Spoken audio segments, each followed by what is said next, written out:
You are watching the Capital City Sports Network on SGTV.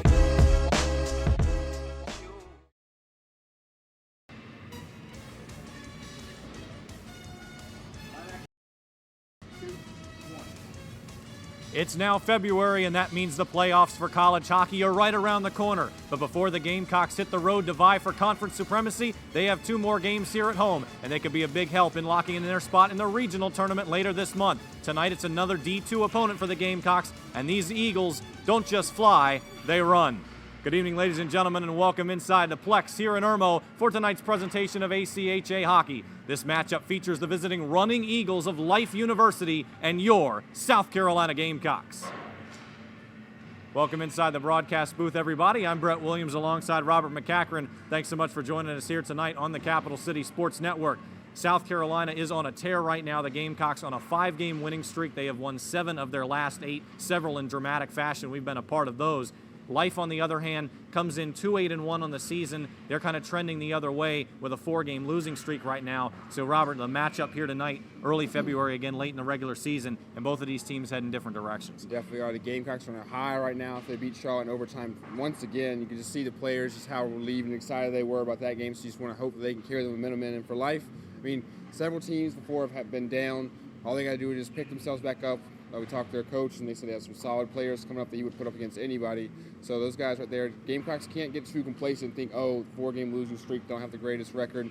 You can cruise through this, because if you do, then bad things can happen. For sure, and keep in mind, too, the last time we heard the Gamecocks talking about complacency was that Georgia Tech game in mid-November, which the Georgia Tech ended up coming in here. They were 0-10-1 at the time, ended up getting the first 2 goals of that game. The Gamecocks had to battle back. They did eventually dispatch the Yellow Jackets, but at the same time, you don't want to have the same situation tonight, especially against Life, a team that's got some options like Mark Pavlik, who has 29 points, 18 goals on the season, and again, how well that Coach Sean Daze speaks about him. Yeah, he definitely did. Even Coach Sherwall said he was scoring almost 4 points a game. That's a ridiculous number in any league you're playing. So he obviously knows what he's doing.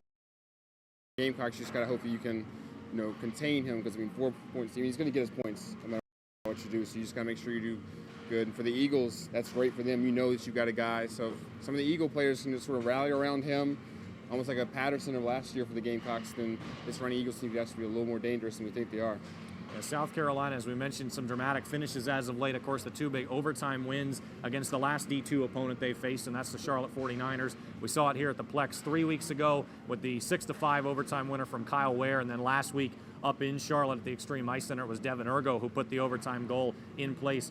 What do you think as a player, you see these kind of dramatic finishes at the end, winning it in the ways that they have? What does that do to kind of fuel your energy even more so going forward?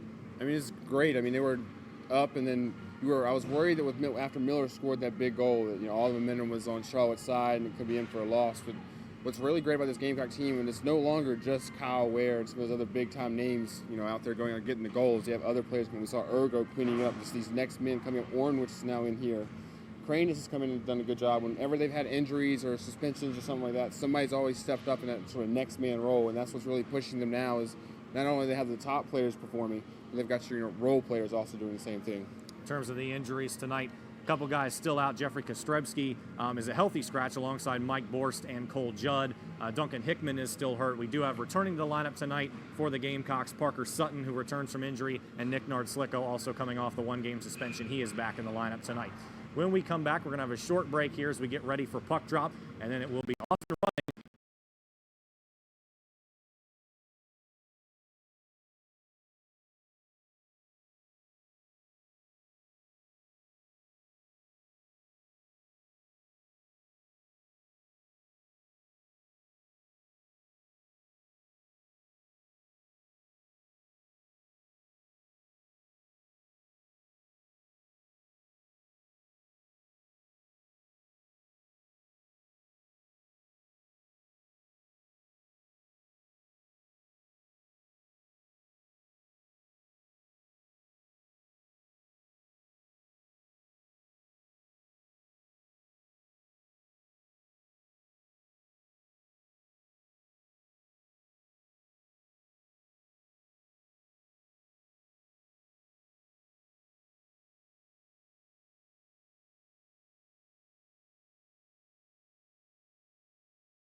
Hi, welcome to the Buzz on Talk of the Town. What's going on, Carolina? Welcome to this edition of Gamecocks and the Movies. We are here for round six of Hammered with Questions. I do not think a man who tweets like a 12-year-old should be president. What is up, my Twitter? Could date Ronaldo or this guy? Who's gonna be? This guy. Yeah! Oh my God. We're gonna go through the Hall of Horrors. I'm terrified. The Justin Bieber Christmas album is the best Christmas album ever. We ain't never getting older. So who picked out your outfit, your mom or your dad? Super Nukem Power, Teenage Wasteland, whatever. Oh, got your ass! God forbid you're alone on Valentine's Day. Like, I just want my chocolate and a bottle of wine. I end up watching Hallmark and Lifetime movies with my dad. Yes, yes, yes, yes, yes, yes!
17 and 22. Just see what they got. Are y'all ready to come back? Yeah.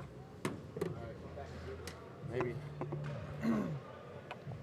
Welcome back to the Plex, everybody. Brent Williams and Robert McCachren here with you. Thanks for being with us. We are just about ready for puck drop between your South Carolina Gamecocks and the Life Running Eagles. Time to look at tonight's starting lineups. First for South Carolina, it will be Devin Ergo once again in the starting lineup as he takes on a bigger and bigger role, it seems, every week for South Carolina, alongside Kyle Ware, Nick Pizzo, Kevin Catrone, Dave Cochran, and it will be Bailey Spraggins starting in net tonight for the Gamecocks. On the other side for Life, it'll be Ian Gettiteri in goal for the Running Eagles, and then on the ice, Jarrett Cicerello, Mark Pavlik, who we talked about in the open, Ryan Tropf, Chase Quinlan, and Captain Justin Lee. Those are your starting lineups for head coaches Alan Sirois and Sean Daze, and we are underway, South Carolina and Life here on the Capital City Sports Network. Life with a quick rush right toward the net, and Kyle Ware going to be able to clear it out just in front. Life really trying to put on the pressure here early right off the face-off, but South Carolina will corral and try to bring it on out. Nice check leveled there by Cicerello on Nick Pizzo. Now across the center they go. In the neutral zone, still battling for the puck. Life will eventually get it and retreat defensively. Only 11 skaters tonight for Life alongside their goalies. And Coach Daze said that fatigue with a short roster has kind of hurt them in a lot of third periods this year. Last week was not the case when they spotted Georgia Tech 6 goals and then scored 4 to make it 6-4 in the third. Life running this way, quick shot, Spraggins there, slides to his left and snatches it out of the sky. And first time we've seen Spraggins in a while, and a good save to start. It's very nice to see Spraggins there getting a quick early save there. Just kind of gets himself in the rhythm of the game. He hasn't played in a while, like you said, so just a quick little glove save there. A very quick play there by Life, though. Have to watch out for their speed in this early going of the game. Face off to the left side of Spraggins is eventually won by South Carolina on the near boards. Looking for the puck, Alec Martone flips it on to center. Taken for a second by Life, but lost to Sean Davis in hot pursuit.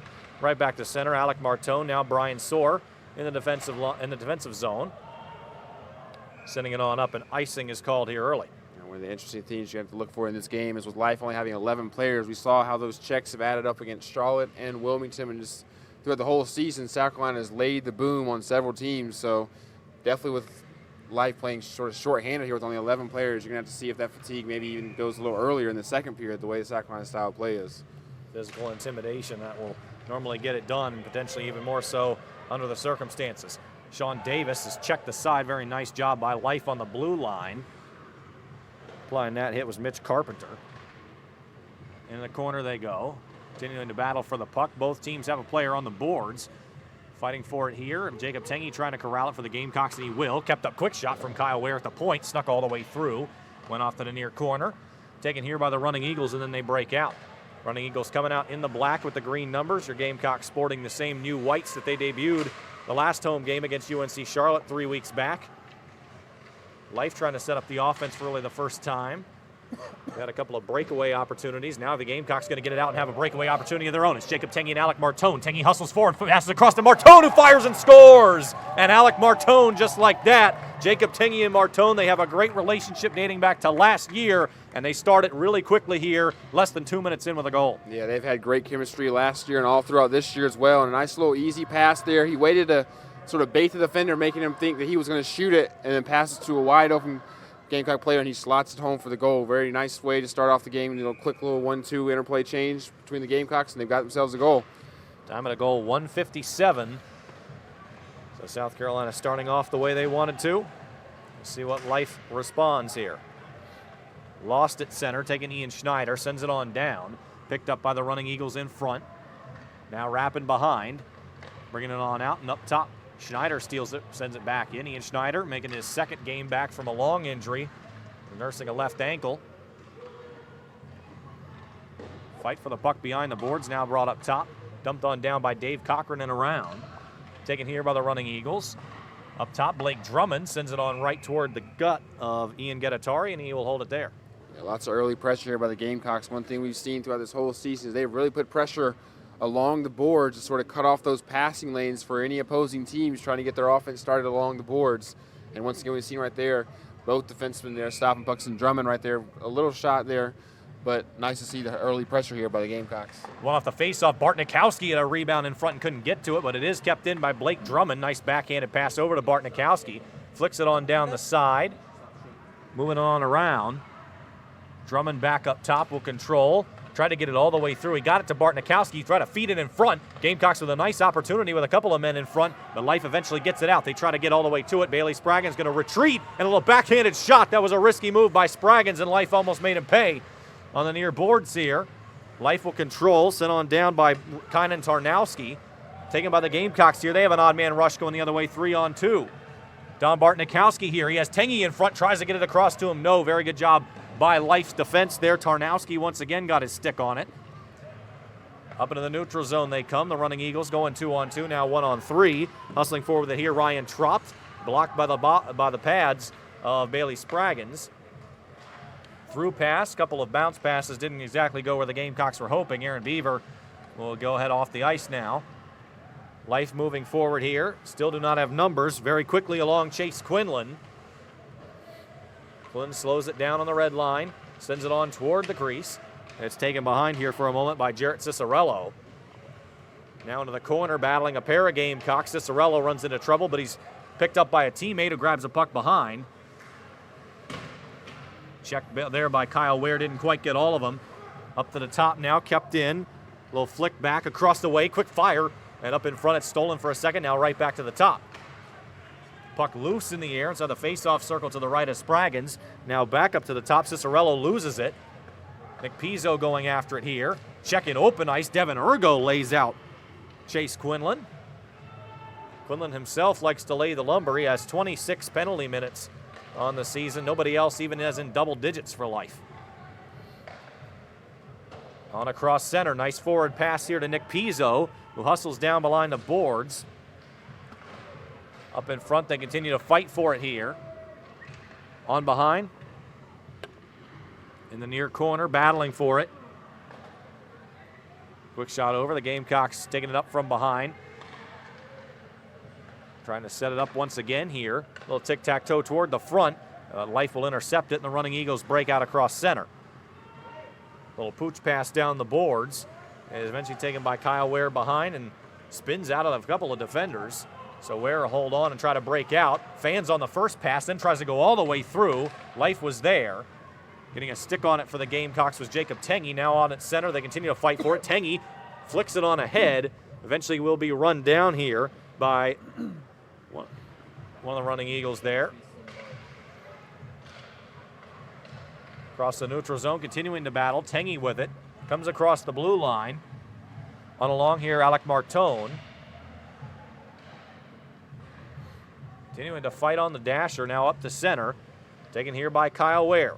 You can see the Garnet C on that jersey. Kyle Ware, a worthy captain this year with his play on the ice and seems to be leadership off the ice, as a penalty will be called here against Life. Spraggins hustles off to the bench, so the Gamecocks with an extra attacker will see what they're able to do with it before Life touches up.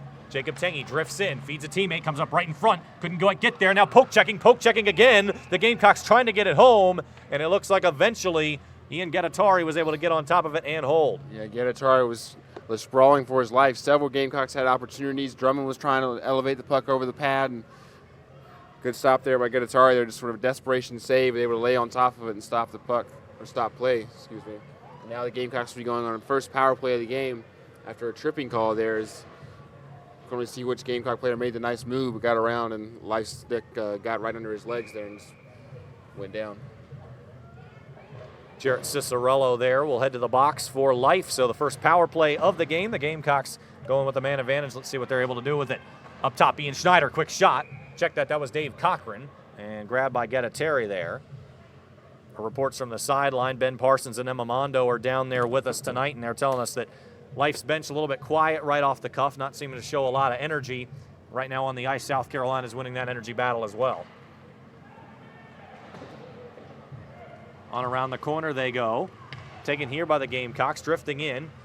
Sean Davis dumps it to Devin Ergo beyond the red line, who then loses it.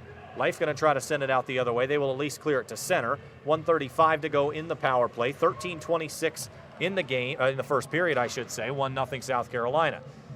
Wrap it around behind the goal of the Gamecocks. They just send it back up top to the point. Ergo across to Cochran. Dave Cochran plays it down in the corner. Right back up top to Cochran. Drifts in, little flick, got off a couple of Life players, and then up in front. Lost for a moment. Gamecocks control it back along the line. Dumped on down. Life bends it on the boards, but not out. Dave Cochran on down, and a whistle blows. Got a hand pass there, but at least for that line right there, the Gamecocks seem to be deploying 4 forwards and 1 defenseman. They had Crane sort of playing that defenseman role, and he's actually played that several times in the game, so I'm sure Coach believing they're a little bit better puck handlers than Life is. Going to go ahead and be a little high risk, high reward kind of play and throwing Crane out there defenseman, but he's also already played there, so trying to get some more extra attack on the power play. Cranis, another one of those players that has been able to go 2 ways this season. Alec Martone, a very nice move to dodge a defender and just keep on moving down the ice. The Gamecocks control behind. Up in front was Jacob Tengy. He was cherry picking. The pass didn't get through. But the Gamecocks will keep it in on a cross. Dave Cochran hesitates. Check that. Now sent on a cross up top to the point. Drifting into the Gamecocks. Now sent over one-timer from Ian Schneider, and it's grabbed by Gettiteri with a great glove save. Great save that we Gettiteri, which you're seeing. The Gamecocks, I believe, have finally figured out what to do with their offense. They're starting to move the puck around a lot more, getting shots from the point, getting those screens and bodies going. And then once it's blocked down, they're trying to set up a play behind the goal real quick, try to catch the defense napping. So Gamecocks seem to have figured out a formula, and that's why that's carried them all into 5 wins in a row. Life will win that faceoff, eventually force the Gamecocks back down. 23 seconds to go in the power play. 12-11 in the first period with the Gamecocks leading 1-0. Life forces a turnover. Now a quick shot. Spraggins with a save. Kyle Ware brings it on out. Up to Alec Martone at center, and he moves on across. 6 seconds left in the power play. Martone on behind. Trying to wrap, eventually hits the deck, and Life will get it. Keep it on the boards for a moment. Out of the box is Cicerello, but the Gamecocks keep it in. Drifting over, Alex Cranis. Feeds it to Schneider, near side. Schneider drifts in, quick slap shot. It went all the way behind, hit off the backboards. Kyle Ware tried to corral, ends up nailing a running Eagle, who did clear it, however. Bailey Spraggins plays it up to his teammate. Gamecocks trying to break as Life changes lines. Send it all the way up. Offside is the call against Aaron Beaver. There we go. We're starting to see that big physical play there. Big hit by Kyle Ware, and we've seen a couple other big hits as well by Ergo. So this ground and pound game, per se, for the Gamecocks starting to really take its toll. I believe it's going to hit them early in his life with only 11 players. We're going to have to see how their fatigue and endurance withstands during this whole game. The fact that this is a 2-game series, too, tonight and tomorrow night. Not that we're trying to think a game ahead, but certainly would imagine that's something the Running Eagles are not going to be dealing with just this evening. Most definitely. This Gamecocks loves to play physical, and right now they're definitely winning on the physical game as once again Bartnikowski gets the big check. Life continues to fight for it on the dashers there. Up toward the top, here's Brian Soar. Life moving forward here. Quick opportunity, moving the other way is hustling after it was Mark Pavlik. Brian Soar now taken for a moment here by Life and run right back to Soar. Soar behind, feeds a teammate, bringing it on out. Gamecock send it up down the dasher, hustling after it. Here's Parker Sutton. Sutton has Bartnikowski in front. Sutton drifts in, tried to get it across. Bartnikowski fanned on the shot. Didn't get a good one off. Life will control on the far boards. They'll look to bring out as the Gamecocks retreat. 1 pair of fresh legs on the ice now for South Carolina. Into the neutral zone they go, battling for it for Life. Big check there. Thought there might be a penalty called for hooking. It is not. Devin Ergo getting away with that one. On towards center, they're continuing to fight for it. Pavlik, a little backhanded pass all the way across. Picked up on the near side by Justin Lee. Lee, another one that Coach Sean Daze had a lot of praise for. He's an assistant coach, actually, a player coach for Life. Moving the other way here now, this is Kynan Tarnowski, excuse me. Taking it across here for a moment, Kevin Catrone. Bouncing off to the far boards. 9:56 to go, just over halfway into the first period. And a whistle comes. Sloppy play there by Martone was sort of a little unnecessary there. And sort of got his stick under the skates. And, as a player, you're sort of taught once the stick's down there, just fall down, you might get the call. And definitely a good call there by the ref, but tripping now. Let's see if Life now being down only by 1 goal, see if they can get any kind of offense or get some sort of momentum on their side, because right now South Carolina has it all on their way and it's almost in cruise control right now, even though they're only up 1-0. So Devin Ergo might have gotten away with a hook, but Alec Martone does not get away with a trip. First time we'll see what has been a pretty solid penalty kill unit for the Gamecocks this season. First time they'll see it tonight as Life goes on the man advantage. Dave Cochran wins the face-off, cannot clear it. Life controls at the point. Drifting on across, taking it here. This is Kynan Tarnowski. Tarnowski feeds it on behind to Mark Pavlik, leading goal scorer, leading point scorer for the running Eagles as a shot goes high. Got a little bit deflected in front, now taken on the near side by Tarnowski. Right along the red line they battle. It goes right up top. This is Chase Quinlan. Now to Pavlik, right back to Quinlan.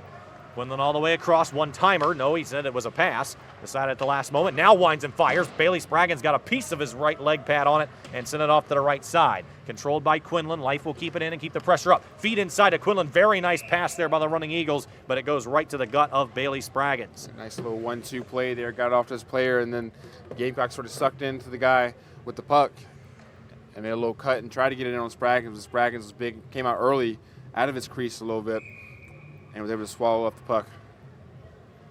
Face-off will come once again to the right of Spraggins with 1:20 to go in the power play. Won initially by South Carolina, but looks like Life will take it back. Continuing to fight in the corner for it. One of the running Eagles appears to be shaken up, actually lost his helmet. So they'll blow this play dead. Chase Quinlan was the one who lost his helmet there. He's up on his feet, so it appears that all is well here. Actually kind of laughing about it. Yeah, I believe he's wondering why the whistle was blown. I believe anytime the helmet comes off of a player, the referees have to stop play. And unfortunate for Life because now they're going to have to bring the face-off outside of the blue zone. So Gamecock's been looking really solid on this penalty kill, being very disciplined, trying to block pucks. And not only before, I believe they were being a little bit too overly aggressive, and it was leading to goals from other teams. And now they seem to be a lot more disciplined and playing really good hockey, especially on the penalty kill, and that's led some momentum for them after the penalty kills are over. Half the penalty gone now, 1 minute to go. 8:51 in period number one. 1-0 South Carolina. Trying to clear off this penalty, and another nice job there by one of the Gamecocks clearing that one down. There's Alex Kranus there. Life gets one fresh skater, so too does South Carolina. Now here comes Life. Across the neutral zone they go. 38 seconds to go now in the power play. Tried to feed it on forward. Kyle Ware with a steal. Ware on behind sends it up the boards. Taken here by Bobby Van Duzen. We now know he's in the 17 sweater tonight. We'll get back to that momentarily. In any case, drifting on quick forward. Quick shot now from the red line is snagged by Spraggins and held. Spraggins is looking really good in net, but right there, it's almost a no-angle shot. I'm not sure if he was trying to get a deflection off the goalkeeper. We've seen several times in the NHL and on several levels some of these bad angle shots going because they'll just nick off the goalkeeper and kind of go in. Good job by Spraggins there to be alert, even though probably wasn't expecting his shot, was able to get his body up there and block the shot. On a face-off here, this will be Kynan Tarnowski for Life. And eventually it looks like it's still being battled for here. And eventually won by South Carolina. Nick Pizzo trying to break the other way shorthanded. Pizzo will get there to the puck. Beats Gettitari. Does he get it in? No. Gettitari got a piece of his skate on it and sent it out. Pizzo a great chance that was denied. But the Gamecocks have another chance up in front. Lost by Life for a moment, but eventually sent off. And Nick Pizzo will chase it down in the far corner. Martone out of the box here. The penalty has been killed. He went straight to the bench. Kevin Catrone came on the ice. The Gamecocks immediately perk up. Brian Soar lost it on the red line. Life will try to clear. They can't. Devin Ergo dumps it right back in, but it's blocked by a few running Eagles. Now taken right back by South Carolina and right again back by Life. Off into the neutral zone they go.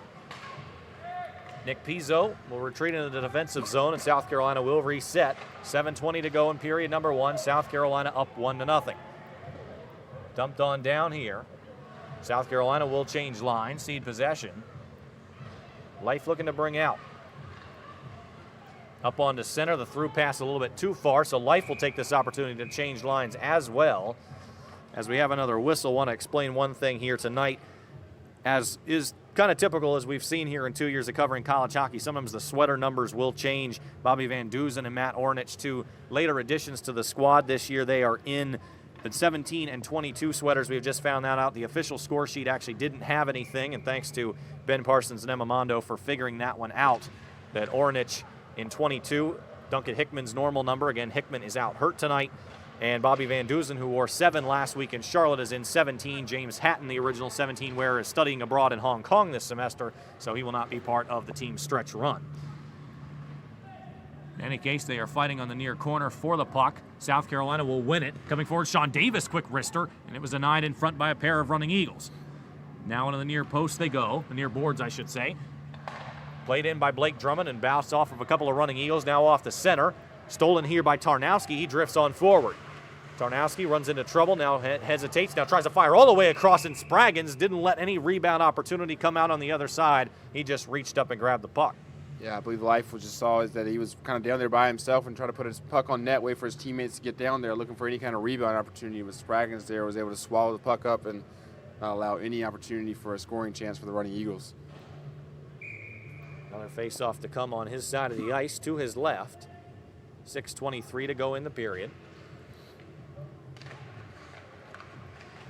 One here by Kevin Catrone, the Gamecocks, who flips it up to Don Bartnikowski, ends up kicking it ahead, hits the deck along with a running Eagle.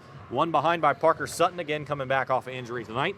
Parker Sutton tries to wrap. Now he's got waiting in front Matt Ornich. At the point now, Ornich sends it on forward. Lost in front for a moment. South Carolina will corral turn, and fanning on the shot was Bartnikowski. Ended up going all the way to his knees there. Just couldn't connect. Pass goes right back to him and then off of his skate. Bartnikowski now trying to pick up the pace here. He does win the puck, sends it back up top to Ornich. Ornich right back down the boards to Sutton. Out in front, Kyle Ware lost it. Here comes Life the other way, a potential 2-on-2, maybe even a 2-on-1. Waiting on a cross is Jarrett Cicerello, and no, it's sent all the way across, and South Carolina will win it back. Aaron Beaver trying to counter here, not with numbers. He will dump it in, lay a hit into one of the running Eagles. Now they go on down. The interference, I believe, is the call against the running Eagles here. So once again, the Gamecocks have another opportunity on the power play. But right there on that play with the 2-on-1, poorly executed by the running Eagles. When we saw Kyle Ware sort of go down and there was no communication or talking, something we saw with the first Charlotte game where they got him breakout opportunities. So right there, you really hope that the Gamecocks aren't resorting sort of to their old ways and not chirping her out and letting the players know what's going on, because right there, if the Eagles would have ran that play a little bit better, it could have been an easy goal, just like we saw for the Gamecocks in their first goal. That penalty is charged to Mitch Carpenter, so he'll have a seat in the box. Second power play of the night for South Carolina. They are 0 for 1, as are the running Eagles to this point. Oh, face-off violation. Pavlik sent off. We'll have a re-face-off here. Tarnowski was in there this time for Life, and he'll win it. And then sent it right to Spraggins in the crease. Nope, ended up just missing the crease by a moment. That will count as a clear, obviously, under the penalty kill situation. So South Carolina will then break out. 5:14 to go here in period number 1. 15 seconds gone in this Gamecock power play. Now brought along by Dave Cochran. Cochran has Bobby Van Duzen and sends it on forward. Ergo and Van Duzen behind the net. Also battling there for Life is Ryan Tropf. Now they come up to the top, Sean Davis. Davis, a little backhanded pass. He goes to Ergo. Devin Ergo drifts up, quick shot, and it got deflected in front. Ended up hitting Gettiteri as well as, I believe, Alex Kranis for the Gamecocks as well. Now set on top, drifting in. Sean Davis, quick shot, and it just goes wide to the right. Onto the red line, they battle for it. Gamecocks winning it behind, bringing it on out. Quick shot to the point. Sean Davis drifting in around a defender. One Gamecock goes down in front. The other one puts a shot on it, and Sean Davis recovers back at the point. 1 minute to go in the power play here. Davis on down the board, still battling for it. Are the Gamecocks back up top to Davis. Drifts on, fires a shot, and it's blocked in front. Gamecocks with a quick rebound opportunity, and Gettiteri stood up and held it at his chest for the save. Yeah, Gamecocks are being very patient here, not just firing on net to fire on net. So we're trying to find their shots. Got some good opportunities there, but Life in their penalty kills giving them the Gamecocks a lot of space up at the point, which you may say, oh, that's good, you don't want to get around the goal. But the way the Gamecock style of play is that goes right into their hands. They're getting several quality opportunities from the point. Here is Matt Ornich from the point, winds, deals to a teammate, Martone. It went right through his legs. Couldn't get the one-timer going, though he wanted it clearly. On the red line, feeds it on to his teammate right there, lays it up, quick shot across, wide open net, they score! Great pass right across the crease from one Gamecock to another. Believe that was Devin Ergo who put it home. We're waiting to see the sweater as he turns our direction. And it looks, I believe that's Ian Schneider who was on the near side. I saw it too. And it looks like there's a one on the other side as well. So we're going with Ian Schneider. We're going to go with Ian Schneider. A great setup play by the Gamecocks. Saw Ornwich almost set up Martone there. He was wanting it and whiffed on that shot, but then went on the other side, was able to get the pass through, and Gamecocks once again finding a wide open net. So this is what you got to love And the Gamecocks aren't being selfish. It's great team play and it's 2 great team goals. Don Bartnikowski plays it off of one running Eagle who looked a little bit coming up shaky there. Terry went way out of his crease there. Gamecocks playing it on down. On around the back they go, trying to feed in front, almost bounced off a running Eagle into their own net. Gamecocks trying to feed it in front again. Quick turnaround shot, they score! 3-0 South Carolina. Just a turnaround wrister right in front. Another Gamecock goal there, and this one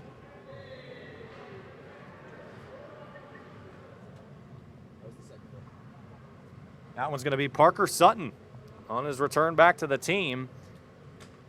And it's 3-0 Gamecocks. It's a great way to boost your confidence coming right back into the game just like that. But the Gamecocks, once again, with another team goal, like we saw against Charlotte and Wilmington, they started sorting to set up plays behind the nets and have one forward behind the net and then having a couple of other forwards crashing the net. And if the defense doesn't pick up on them, they got wide open nets for the pickings. Those 2 goals just about 30 seconds apart. Scoreboard here still says 2-0. It is 3-0.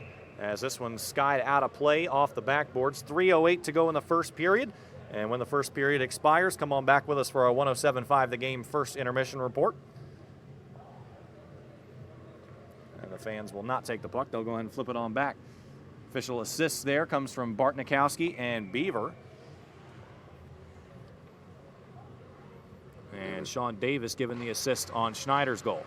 Yeah, and if you're the Gamecocks, you can't get too complacent here because, like you said, the Georgia Tech was up 6-0 in the final score into 6-4, so this team can come back if you aren't wary of it and don't keep the intensity and urgency up.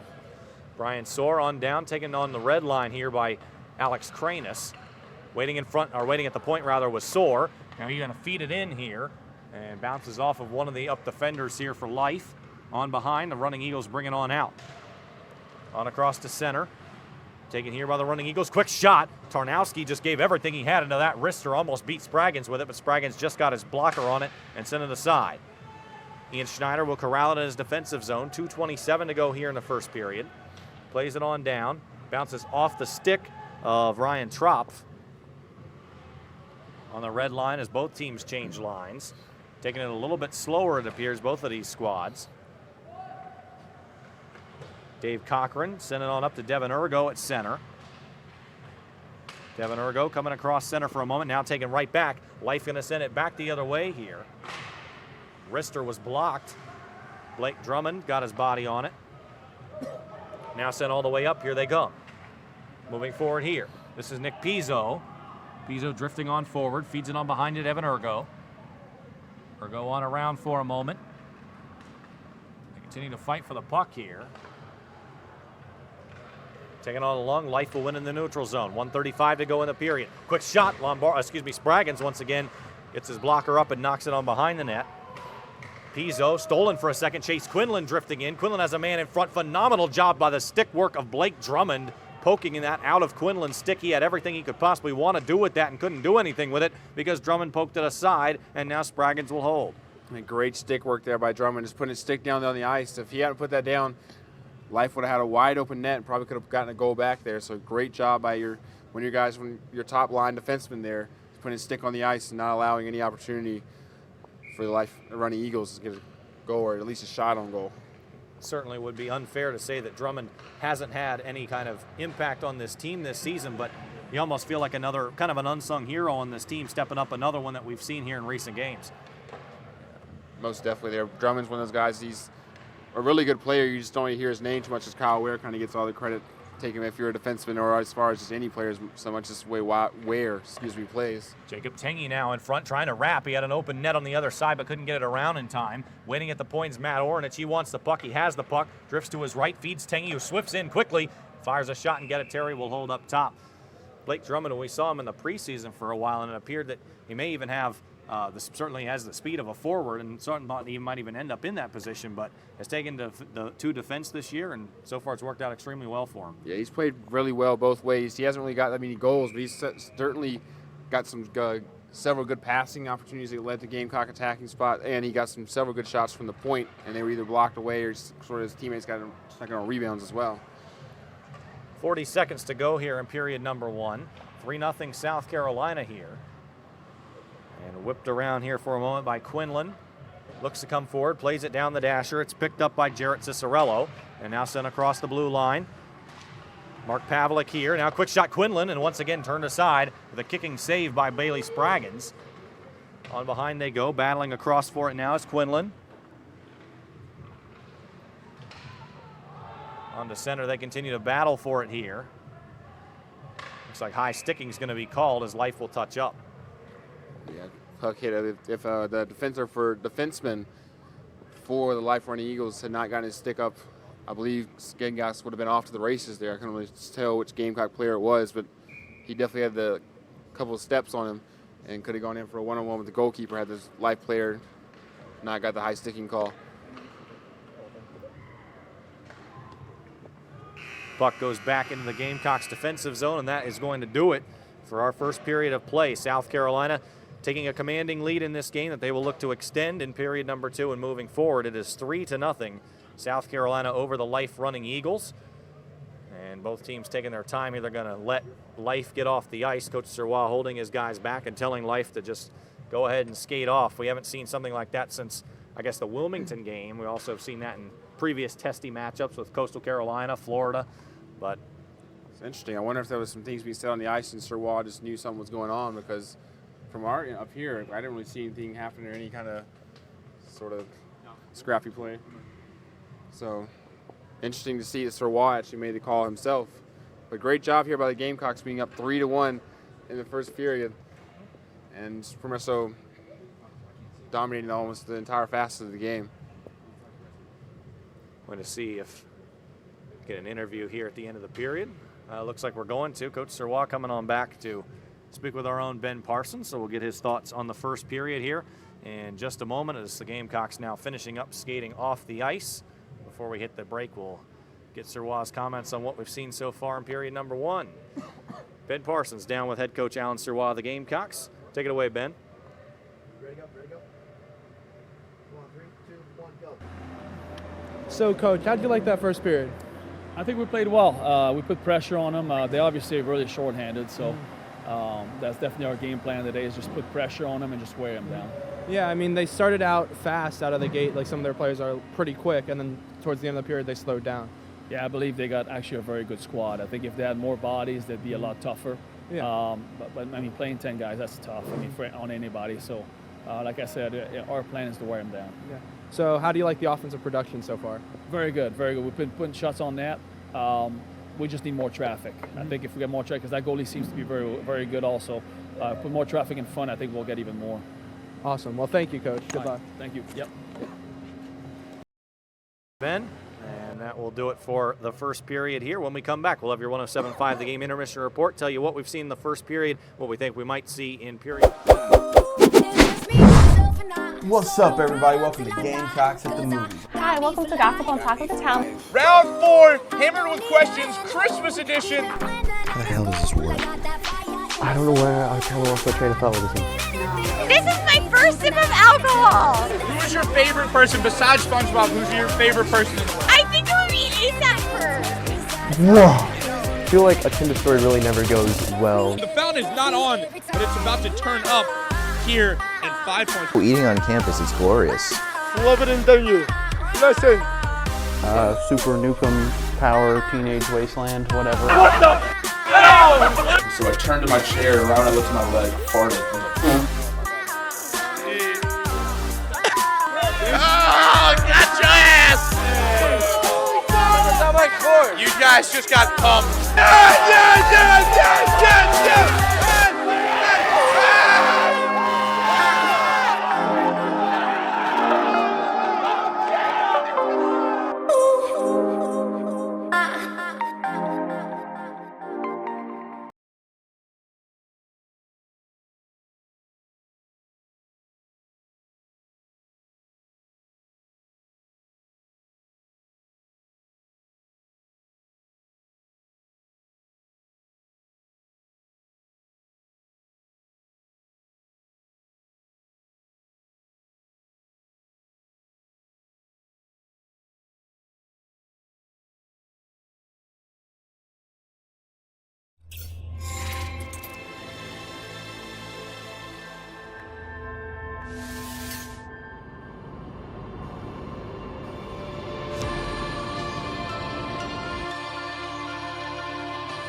What's up, everybody? Welcome to Gamecocks at the Movies. Hi, welcome to Gossip on Talk of the Town. Round 4, Hammered with Questions, Christmas edition. How the hell does this work?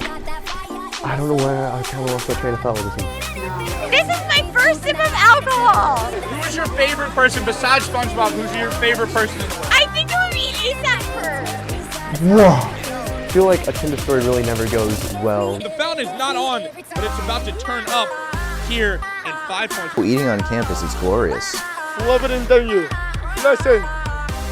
Super Nukem Power Teenage Wasteland, whatever. What the? So I turned to my chair, and right when I looked at my leg, I farted. Oh, got your ass! You guys just got pumped.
Fire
welcome to the Buzz on Talk of the Town. What's going on, Carolina? Welcome to this edition of Gamecock to the Movies. We are here for round 6 of Hammered with Questions.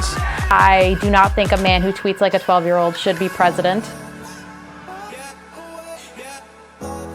What is up, my Twitter? You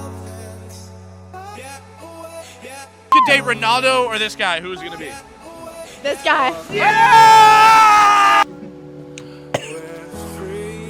Oh my God. We're gonna go through the Hall of Horrors. I'm terrified. The Justin Bieber Christmas album is the best Christmas album ever. We ain't never getting older. So who picked out your outfit, your mom or your dad? Super Nukem Power, Teenage Wasteland, whatever.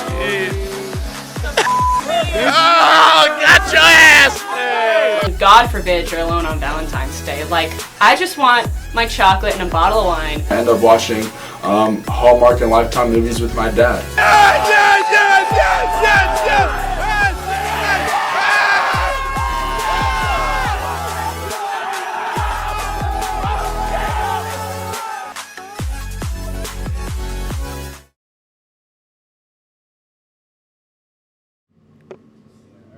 Wing the hell out of it. Oh, shit. Yep. Come back in 3, 2, 1. Welcome back to the Plex, everybody. Brett Williams and Robert McCachren here with you. Thanks for being with us this evening. It is 3-0 South Carolina over the Life University Running Eagles at the first intermission. This is your 107.5 The Game first intermission report. 107.5 The Game is the flagship station of your South Carolina Gamecocks. If you can't be at Colonial Life Arena for any of the home games, or certainly listen to all the road games, to Derek Scott on the men's call and Brad Muller on the women's call. Next game is the men against Georgia tomorrow at 2 o'clock. So, again, South Carolina leading 3-0 here. Alec Martone with the first goal on a breakaway assist from Jacob Tengy. The other two goals, the first coming off of injury for both of them, Ian Schneider and Parker Sutton.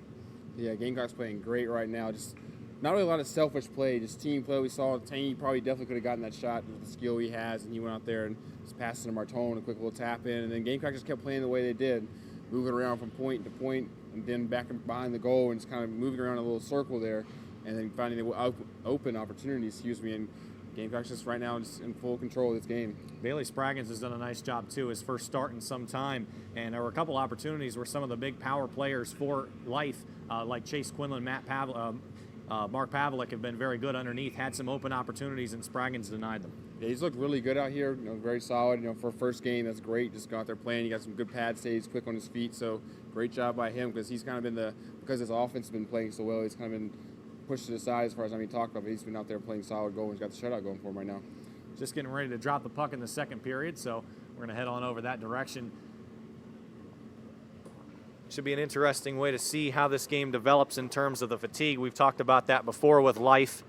The fact that they do have a shorter roster. You heard Coach Sirwa telling Ben Parsons about that earlier. You can sort of see it already with Life. And again, not just tonight, but tomorrow night as well. What do you think are going to be the big keys for the Running Eagles to try to, keep their running pace up, if you will? I mean, I'm not really sure what you're really going to do. I guess you're just going to try to do the best you can to avoid checks and taking those big hits, because they've taken several big ones so far in this game, and it's going to definitely take a toll on them today. And then tomorrow, I'm really surprised how they play tomorrow with these hits going through the whole game with this short roster that they have. So definitely going to be interesting to see how the Running Eagles can sort of adjust to that. Maybe, I guess the best way you're going to do is you're going to have to try to avoid some checks and try to get it more on open ice play where you're not along the boards, where the Gamecocks sort of thrive in that role.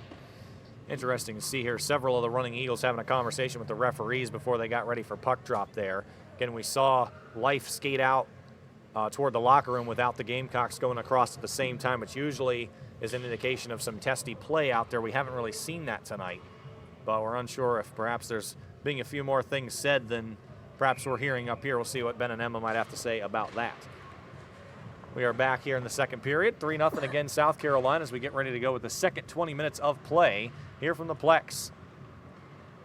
South Carolina controlling behind. They send it up into the neutral zone. It's taken here by Justin Lee of the Running Eagles. And now stolen up in front by the Gamecocks. Lost for a moment. Justin Lee with it once again. Lee drifts in, stolen right back by South Carolina. They have a 4-on-2 developing if they pick it up and go the other way. Hustling forward it here. Ian Schneider played it all the way across to right to Alex Kranis. Now on a cross. Kranis, didn't quite get to it. Bobby Van Dusen got to it. Up to the point, this is Ware, turns around, shoots well wide. Comes on the near boards here, taken for a moment by Ornich, now stolen away. Here comes Life the other way, a 3-on-1 developing. This is Kynan Tarnowski, quick shot, Spraggins, and it bounced off and around. Spraggins lost his helmet in the process too. I believe it actually hit off his helmet and then off the post, so bad play there by the Gamecocks. Once again, we saw that Kyle Ware was sort of left on his own there on a 3-on-1. So the defender's trying to get in there. I'm not really sure what the Gamecock defender was, trying to get in there, take a little risky play and trying to keep it inside the zone, and he missed out on it, and Life University is going to take it off, and probably should have passed it there. We saw the Gamecocks, like we said, Tangy could have taken that shot, so I definitely feel like with the 3-on-1, he should have passed it at least once, try to get a better opportunity, but great job there by Spraggins on the save. Well, Ben and Emma are telling us that the referees were basically telling all the players no funny business out here. So they evidently are seeing something down there they don't like. We'll keep tabs on what goes on here with a short Life roster and a long weekend series ahead. On the blue line, both teams battling for it here. South Carolina will win it a minute into period number 2. Up top, Devin Ergo feeds it across. Kevin Catrone kind of blocked it with his skate, couldn't get his stick on it. Up to the point here, Ornich sends it on down, looking for Catrone. It gets all the way through to Devin Ergo right behind, who feeds it behind to Catrone. Referee does a nice job of two-stepping his way out of that puck. Catrone kind of drifts in now to the face-off circle, hesitates, fires a wrister, Terry blocked it up in front. Nick Pizzo puts it over top of the cage and picked up on the far side by Life, now sent behind. Bringing it on out here for a moment, Cicerello.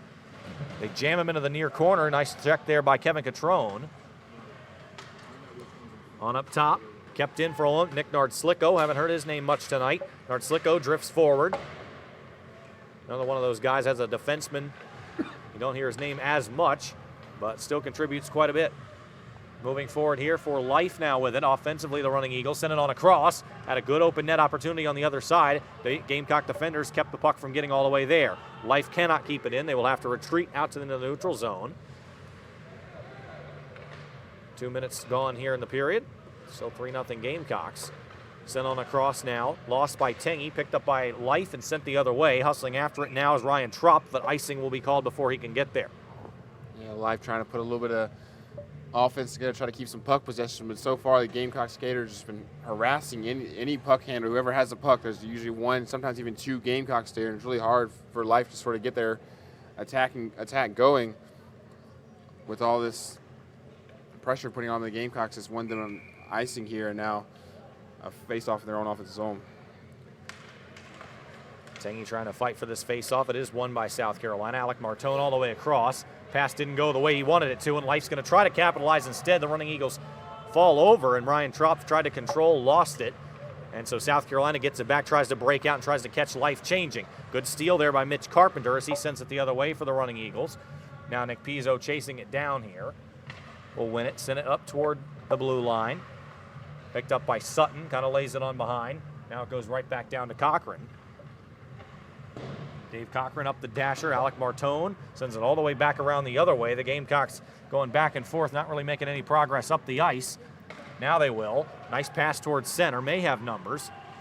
Barely onside were the Gamecocks. Jacob Tangy, he will head straight to the bench. Glove down by Martone, drifts on the red line, open in front, no. As Life sent it all the way down the other way, and Spraggins has to protect the near post, so no icing there. Good directed clearance there by Life. 16:40 to go in period number 2. Drifting forward here, the running Eagles, a little backhanded pass on the near post, open on the far post, and couldn't get it through, could not get a stick to the puck. Now sent on behind. Life going to try to bring it up the boards. Spun around here. Nice move around several Gamecocks there, drifting in, quick one-time shot, and it just went wide. And now they will fire it back and score. Life on the board here. As this one came on the rebound, that one's going to be good by Kynan Tarnowski. Yeah, Tarnowski just set up, and when the puck came to him, knew it was going to be a wide open net, but made sure of it. And so sometimes players will tap it in, but he went there and rocketed it through. There's really no way Spraggins was going to get to that, but sort of Gamecocks look like they let off the pedal there a little bit there on the defensive end. Soppy playing. We saw Drummond here falling over as well and almost giving Life another attacking opportunity. So the Gamecocks definitely need to keep up their urgency and continue to keep the foot on the gas, or Life could get back in this game. Like we said, they scored 4 unanswered goals against Georgia Tech in the third period, so this offense can still score, especially what the coach said, that top line of players he put up against anybody in the ACHA. On up to the blue line here. Kyle Ware battling for it. Life with a steal there, moving it the other way, Chase Quinlan. Quinlan sends it all the way across. Quick shot once again. Spraggins will reach up and knock it out of play. Or no, he actually ended up holding it and then just dropping it right back onto the ice once the whistle blew. Yeah, sometimes Kyle Ware, I believe, he can sort of win every battle, and sometimes I believe he gets a little complacent there. That led right there to him thinking he could do it all. And a running Eagle was able to get his stick on there and poke check it, and almost led to another scoring opportunity for Life. And we talked about how Coach talked about how it seems like the Life was slowing down a little bit, but right now they seem to have gotten out of their slump and seem to be putting some good pressure on the Gamecocks. Tarnowski's 6th goal of the season, his 14th point, 3rd most on the team. Assist from Justin Lee. And the Gamecocks steal it at center, hustling quickly forward with it here. Ian Schneider makes one-man miss, fires near post, and he scores. Check that. That was Matt Ornich. Matt Ornich, his 1st goal, coming to the team here in the second half of the season. The defenseman in there making some moves. We have a little combo here with Kyle Ware and Ornich there.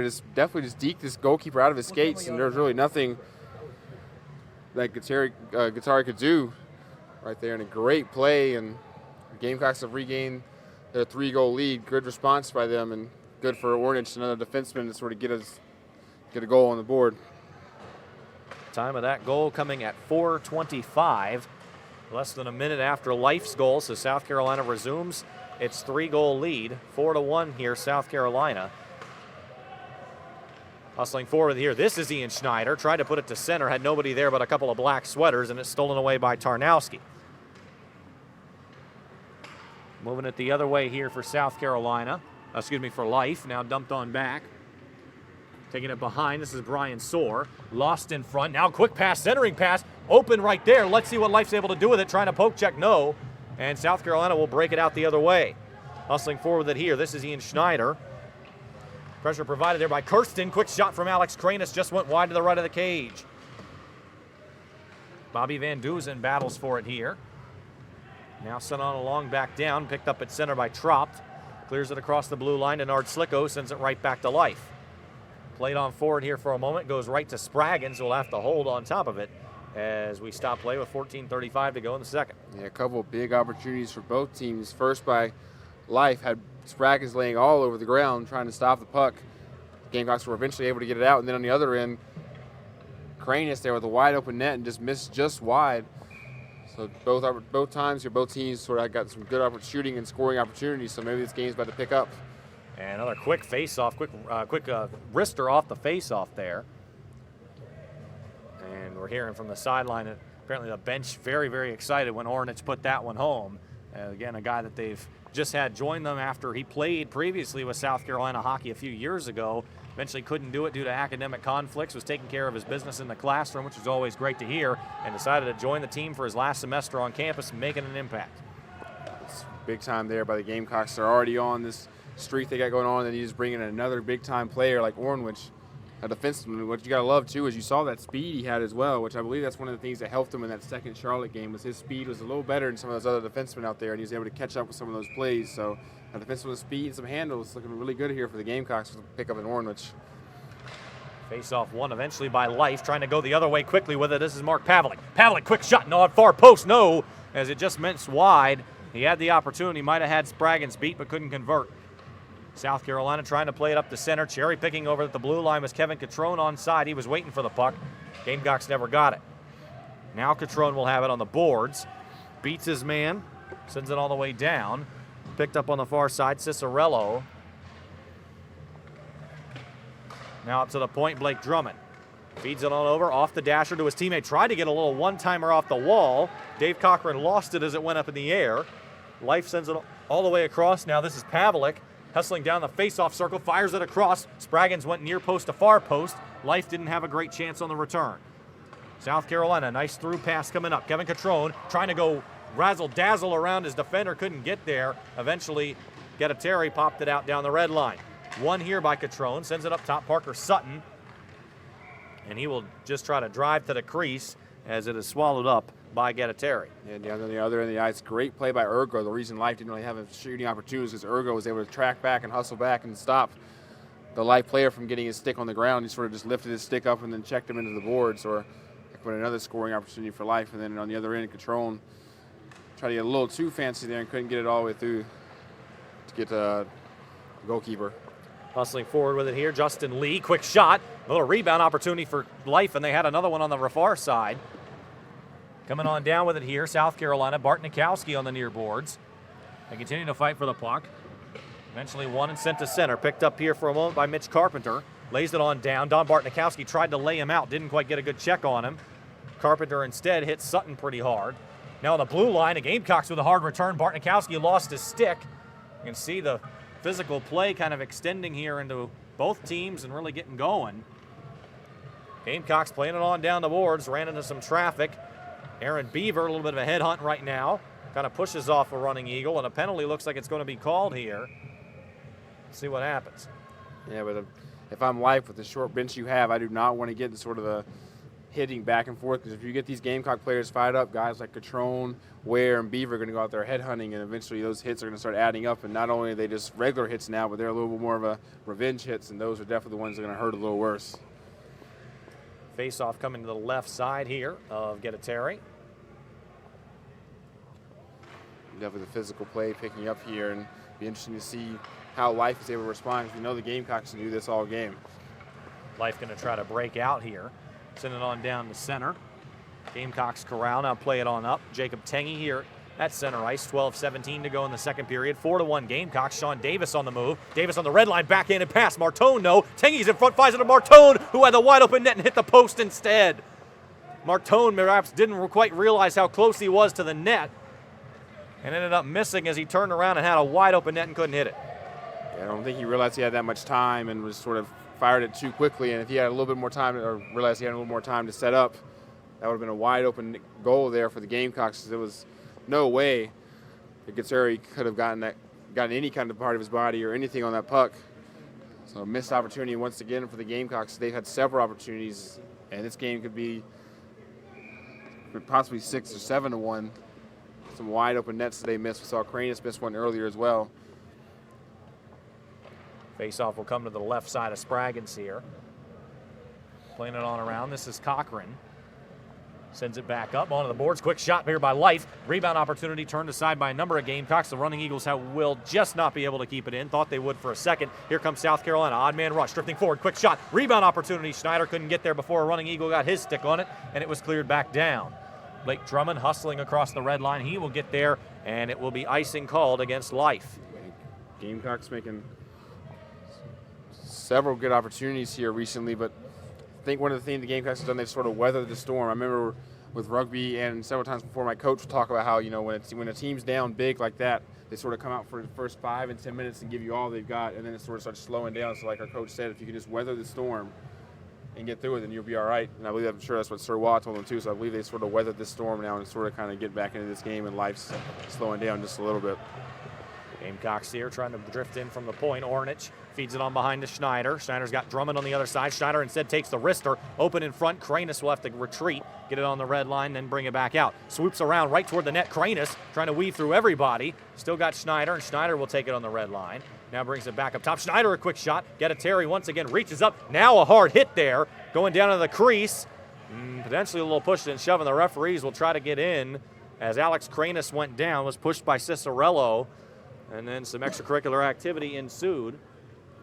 Yeah, Brett, I guess we just missed everything that happened in the first period there, because there was nothing going on. Now all of a sudden we got a lot of pushing and shoving, player getting shoved into the net. So I don't know what we missed, Brett, but apparently something went on and it's causing a lot more physical play. 9 minutes gone here in the second period. Things seeming to get a little more interesting energy here on the ice. Gamecock still with a 3-goal lead, 4-1 here. Life taking it behind.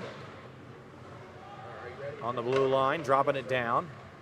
Up toward the blue line now once again. Kevin Catrone going after it. He's got Devin Ergo in front. Drifts in, fires it above the cage. It goes well wide. Taken on the blue line by Kyle Ware. Dumped down. Nick Pizzo going after it. No. It comes to center. Ware has it here. Sends it all the way down. It's blocked off of a stick. And now coming up behind. Life will take it behind the net. Losing it is now Nick Pizzo will get it. Bounces off of his skate. Pizzo will try to win it. Puck is bouncing all over the place. Nobody can get clear control of it. Up toward the blue line. Ware knocks it back down. Devin Ergo in pursuit. Ergo dodges a check. Now comes back up. Crosses the red line. got a bounced off of a Life skate and went all the way back to center where it's picked up by Tengy. Dumps it back down off of a couple of players. Careens right to a South Carolina Gamecock. Looking in front, Schneider is there. Blocked by a one Life defender, that was Carpenter. Up towards center they go, bouncing across the blue line, no. Lost by Nardslicko, he spins around. Taken by Kyle Ware here. Ware sends it on a cross, picked up by the Gamecocks. They try to bounce it on a forward, and now it's stolen here. Chase Quinlan dumps it back. Now here comes South Carolina across the blue line. Picked up by Life once more, now stolen by Kyle Ware. Nice job picking his pocket. Ware lays down a hit even when I think he was trying to be hit by, a Life player was trying to hit him, and he ended up hitting another Life player even harder on the same note. Kyle Ware's just too big of a man to try to hit, and there he goes again. Just pushes some guys down as well, but man, I believe I literally thought the Life player was trying to hit him in the middle of the game and just hammered him. And we're going to see what exactly is transpiring on these sidelines here. Ben and Emma, what do you have?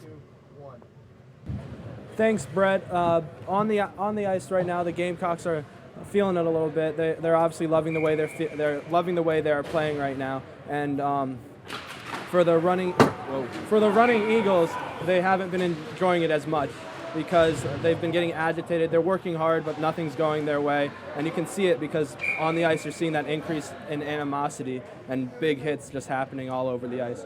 But as of right now, the Gamecock bench is very pleased with how they have played so far. And the running Eagles are just down, and their bench is very quiet, which is unusual for games here. But that's what it's like down here. Back up to you guys. Appreciate it, Ben. Glad the puck didn't take you out there. That puck kind of came high off the glass right in front of where they're situated by the scorer's table. But it is interesting. Life's bench still with not a lot of energy, it appears, coming from the bench, but on the ice, as we're having another conversation here between one of the running Eagles and a referee here, something's not quite right on the ice. You feel like tension is brewing here, and it's just an unusual environment for that right now. Yeah, we haven't really heard anything. We can definitely see it in the hits and the plays. Like the very first period, we didn't see Life really checking or anything like that, but now we've seen them out there trying to get a little more aggressive. So I guess we just missed everything that happened there, but interested to see how this plays out going forward. Life trying to play it towards center. Taken here for a moment, bounced off of a referee's skate. He tried to get the heck out of the way and was able to. Stolen here by Parker Sutton. He'll send it back down on the far dasher. Life rips it around to the near side. Up towards center they go. Taking it here for a moment, this is Mark Pavlik on a cross. Right back up.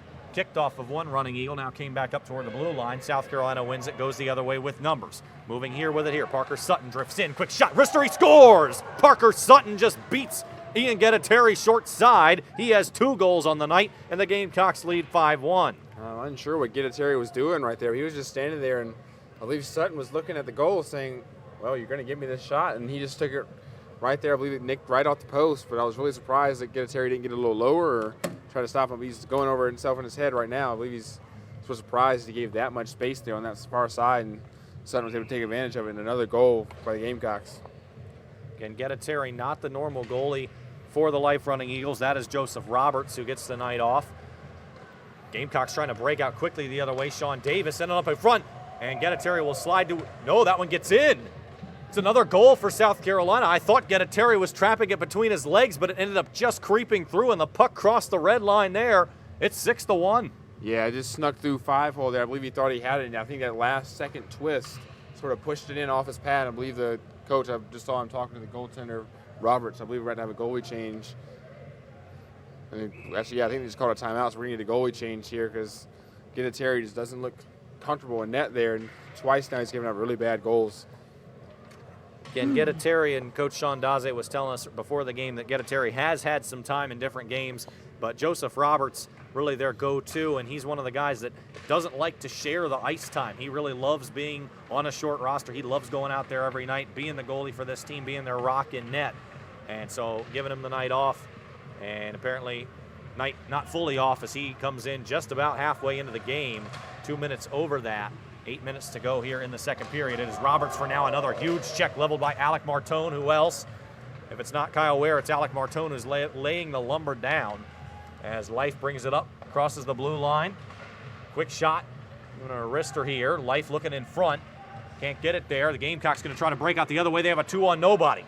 Hustling forward here, Alec Martone has a man to his right, feeds it on, quick shot above the cage, no, Tengi missed it, and Martone will block it down.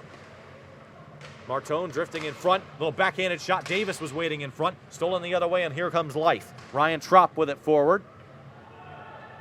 That's Jacob Tengi credited with that last goal from Sean Davis.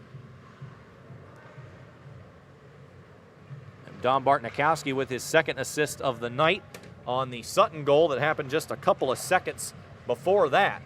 Don't usually see 2 goals as quickly as that happened. Jacob Tengi now along the red line. A lot of players with 2 points in this game already for South Carolina. Across the neutral zone they come. Winds and fires, does Van Duzen, and Joseph Roberts kicks it aside with his right pad. Hustling it across center now, here comes Life. Big hit there as Dave Cochran and a running Eagle go tumbling into the ice, sliding forward. I think there's going to be a delayed penalty here. Called for that, and there eventually will be. Or was that just icing? I believe it was just icing there, but yeah, you're starting to see South Carolina laying these big hits, and like I said, I don't think Life is going to be able to keep up with them because this is South Carolina's game. I don't think Life's that physical style is their play, and they're sort of looking out of their element, even though they are getting some big checks. It's just sometimes it's not okay to fight fire with fire, and right now I think that's what Life's trying to do, and it's definitely going in the Gamecocks' favor. Gamecocks win another defensive zone face-off. Referee got in the way there of Ian Schneider, and Schneider couldn't get to the puck. Big check there, Mitch Carpenter. It's Alex Kranus as the puck goes into the Gamecocks bench. 6:30 to go in period number 2. It is 6-1 Gamecocks. And in this recent win streak for South Carolina, again, they have 5 straight wins, have won 7 of their last 8. They have scored 4 or more goals in 5 of those games, 5 of those 7 wins. And here, 6 tonight, they continue to just pound it offensively. Yeah, and 6 already. We're not even in the third period either. So although Roberts does look a little more solid in net, so that could change, and maybe not as many goals going through as he's looked well. But yeah, this Gamecock team is on fire right now and playing their best hockey of the year, and a perfect time as well. Always want to peak at this time of year, and that's exactly what South Carolina is doing. Nice through pass here. South Carolina trying to push on Roberts again. Roberts will shut it down. Rebound opportunity in front. The Gamecocks continue to poke check. Roberts flat on his stomach in front. Ornich behind, and the netminder there shuts him down. Kyle Ware, quick shot. It bounces off of the stick of Jared Cicerello. Up towards center they go. Life might have a 2-on-1 developing. Hustling the other way now. It's Carpenter on the far side, or excuse me, Carpenter on the near side. And the Gamecocks will be able to turn it aside. Hustling forward here is Kranus. Dumped on down, now played it along in front of the blue line. Taking here for a moment and bringing it up. Kyle Ware drifts across the blue line, comes on in. Feeds it behind to Kranus, who winds, goes right back to Ware. Had a couple of men in front. It was a phenomenal job offensively there by South Carolina, turned aside by an even better defense by Life. Big line change for Life. Gamecocks will see if they can do something with that. Bringing across the blue line, moving forward. This is Catrone. Catrone keeps on moving, beats everybody, and then sends it up top. Roberts knocks it aside. 5 minutes to go in the period. Gamecocks up by 5. And now they'll bring it out. Mark Pavlik across center. He'll dump it in, begin the forecheck. One referee hits the deck. On the far side, now back behind Nick Nord-Slicko with it. Spinning around, now plays it up. Taken here by Kevin Catrone, who loses it for a second. Now comes on up.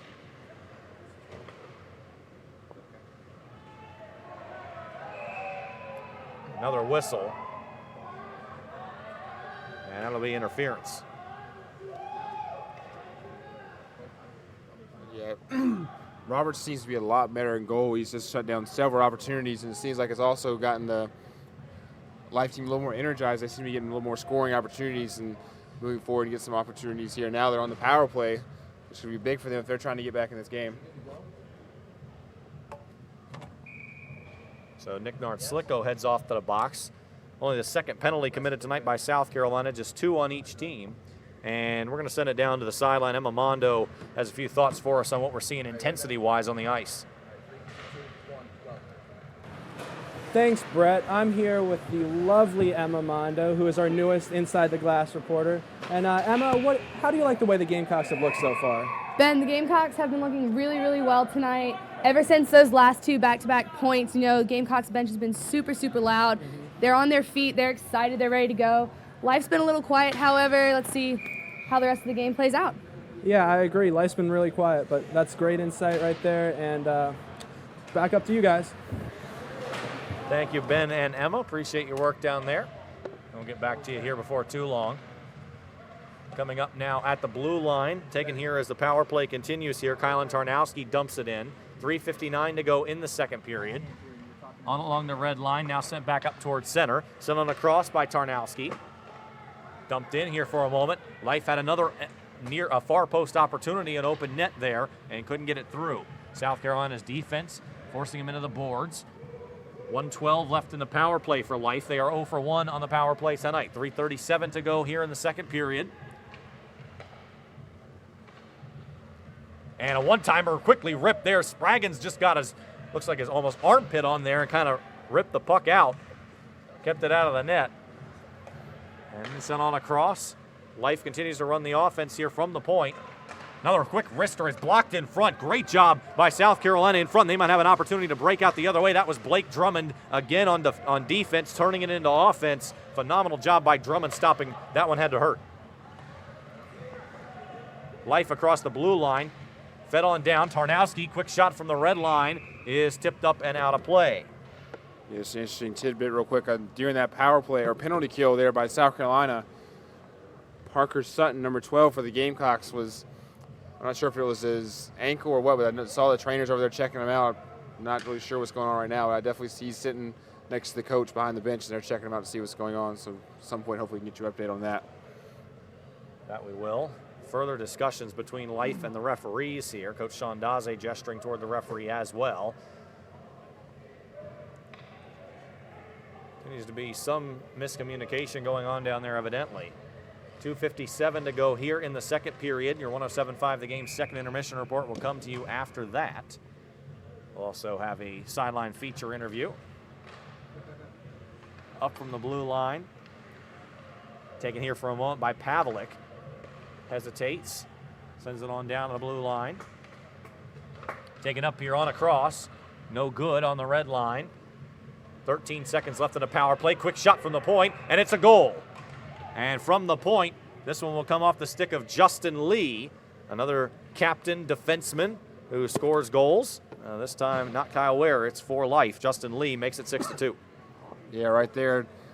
Life put 2 players in front of the net, and the Gamecock defenseman couldn't move them out of the way, and I don't think Spraggins saw it at all. It just went straight 5-hole, and he didn't even get down to see it at all. So good screening there by Life, just putting in a game. The Life player just, I guess, realized the opportunity that he had and just fired it on net, and Spraggins had no chance of seeing where that puck went. Time of the goal, 17:21. Again, that goal coming from Justin Lee. He and Kylan Tarnowski with the 2 goals tonight for Life. 2:30 to go now here in period number 2. Again, the scoreboard here says 6-1. On the graphic, it correctly says 6-2. So that's good for you folks at home. Coming forward, Nick Nardslicko, a quick shot. It goes well high. Sean Davis, I think, got a piece of his stick on it and sent it way the heck into the net. And by the net, I do mean the net on top of the glass, not the net. Yeah, I believe they're trying to get a redirect there. You can see it setting up, and that's what they're talking about right now. Just trying to hit it hard on net and try to get a redirect, but unfortunately hit it a little bit too high and went over the net. Gamecocks fighting for it on the near boards, the far boards rather. And it will be sent down. Icing waved off, doesn't matter, it goes right to Spraggins anyway. 2 minutes here in the period, 6-2, South Carolina leads Life. Coming up into the neutral zone here, Don Barton, check that Nick Nardslicko. Dumps it down, forecheck begins here. Nardslicko with Martone on behind, sent up in front. Sean Davis tried to get his stick on it. Martone now, it's poked aside by Roberts. Goes right back behind. Fighting for it now. Gamecocks all the way across, really nice pass along the red line. Martone was open on the far side, it just got too quick on him and passed it up. Lee drifts in, quick shot. Bounces around, other side. Gamecocks trying to protect up in front. Lee fires again. Spraggins deters them once more. And South Carolina will try to break. A lot of these rushes going back the other way on the counters. Jacob Tengy waiting in front. Tries to get it across to him. He fanned on the shot. and another penalty is going to be called here.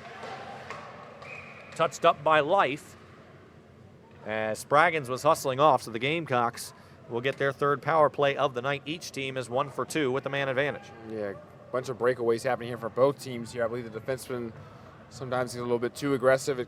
Gamecocks almost got called out, but Tangy there with the awareness coming back from before Life got a 3-on-2, excuse me. And then Gamecocks coming down and almost scoring there. Tangy just was unable to get his stick on the ice. I believe the pass came a little bit too fast for him and he wasn't able to get it in, but a lot of back and forth action going on here. One on behind here for a moment by Devin Ergo. Blake Drummond all the way across. Dave McCachren here sends it on up. 1:06 to go here in the period. So it'll be about 50 seconds of a power play for the Gamecocks on the backside if they do not score here. Gamecocks onto the red line here. Looking to bring it up. Sent up top, Dave McCachren. He's got Blake Drummond on the near side of the point. Sends it on down. Quick wrister. Roberts turns it aside. Bobby Van Duzen here on the red line. 43 seconds to go in the period. Up top here, Blake Drummond hesitates, sends it on across. Second penalty on Carpenter. Going the other way now, Mark Pavlik. One on Spraggins. Tries to go 5-hole and he beats him. A shorthanded goal for Mark Pavlik, and it makes it 6-3. That's not what the Gamecocks wanted to do to end period number 2. Yeah, Gamecocks just got a little lackadaisical with that puck right there, and Pavlik was able to rush all the way down the ice and beat Spraggins 5-hole. I thought Spraggins had it there, but Pavlik was able to just sneak it right through there, and a shorthanded goal now with 6-3. And like we talked about before, this happened before against Georgia Tech, so this Life team definitely seemed to have some new life breathing with Roberts back in net, sort of shutting everything down. He looks really solid in net there for Life. Each team has scored 3 goals in this second period, so certainly a long way from being done in this one. 6-3 here with 31 seconds left in the period. 19:29, the time of that goal from Mark Pavlik. And Pavlik, again, the leading offensive weapon for the Running Eagles. That is now his 19th goal on the season. He now has hit the 30-point mark. So congratulations to him on that. Coming on down here now, Life will feed it in. The power play continues for South Carolina. 25 more seconds left in this period. Quickly up they go. Jacob Tangy. One more offensive set perhaps here for South Carolina. Up to the point. Kyle Ware drifts in. Quick wrist shot. Tried to get a rebound. He had Martone and Tangy waiting in front. Martone feeds it on behind. Bringing it out off the red line. Kyle Ware drifts toward. He's got 2 men in front. Matt Ornich with a one-timer. Blocked by Life. Here come the Running Eagles the other way. No one said they'll just try to clear it. And it will get all the way down. Ornich pursuing, and that will do it for period number 2. So Life, like you said, with a bit more life now with Joseph Roberts in goal. It is 6-3 South Carolina as each team notches 3 times in the second period. Yeah, right as we thought the game was going to sort of be over, starting to get out of hand in South Carolina's favor there. Life came right back, made the goalie change. Roberts looking really solid in net, shutting down almost everything there is. And 2 goals Life, and all of a sudden this third period is going to be a little more interesting heading into it than we thought before. Once again, Life skates off before the Gamecocks leave their bench, except for one rogue Running Eagle who was a little bit late to that party. And now South Carolina he has a word quickly with the referee. South Carolina heading off. And Vic Smith, team manager for the Gamecocks, one of our good friends, a good help for us on all these broadcasts. He is live with our Emma Mondo down on the ice. Thanks, guys. Well, I'm here with Vic Smith. Vic, we see you at every home game, every away game, every practice. Right. Tell me exactly what your job is for this team. I'm team president and head equipment manager. So just a lot of skate sharpening, a lot of locker room organizing, and the typical washing jocks that everyone expects. So. All right. So what does it mean for you to be a part of a team that's this amazing? Well, you know, it's great. I worked in the ECHL for 2 years. I worked in the AHL for 1, and it's just this really makes college just go. I mean, it turns the wheels for me, and it's a good time because I can apply that skill that I got from the pros to this job, and it's just a great time. I love it. Absolutely. Well, you seem to be really good at your job. Well, I appreciate it. All right. Thank you so much, Vic. You. All right, guys, for CCS, I'm Emma Mondo. Back to you guys up there. Appreciate it, Emma. And certainly the whole Cock Hockey family benefits a lot from the work of Vic Smith on and off the ice. He practices with the team and does a whole lot as well, as you heard there. And he, along with Coach Serwa, brings some of that pro experience into their work. So, before we head to break, as the Zamboni gets to work on making the ice nice and sparkling, time to remind you about another proud sponsor of Gamecock Hockey, and that is Sparkling Ice. First created in the Pacific Northwest in the early 1990s, Sparkling Ice makes a portfolio of refreshingly bold sparkling waters, teas, and lemonades, bursting with real fruit flavor and just the right amount of fizz. Sparkling Ice delivers 19 irresistible fruit combinations without all the calories, and here are some of those flavors for you: orange mango, coconut pineapple, peach nectarine, black cherry. They've got some strawberry lemonade, some peach tea, all of those sparkling, all of those good. Sparkling Ice, proud sponsor of Gamecock Hockey.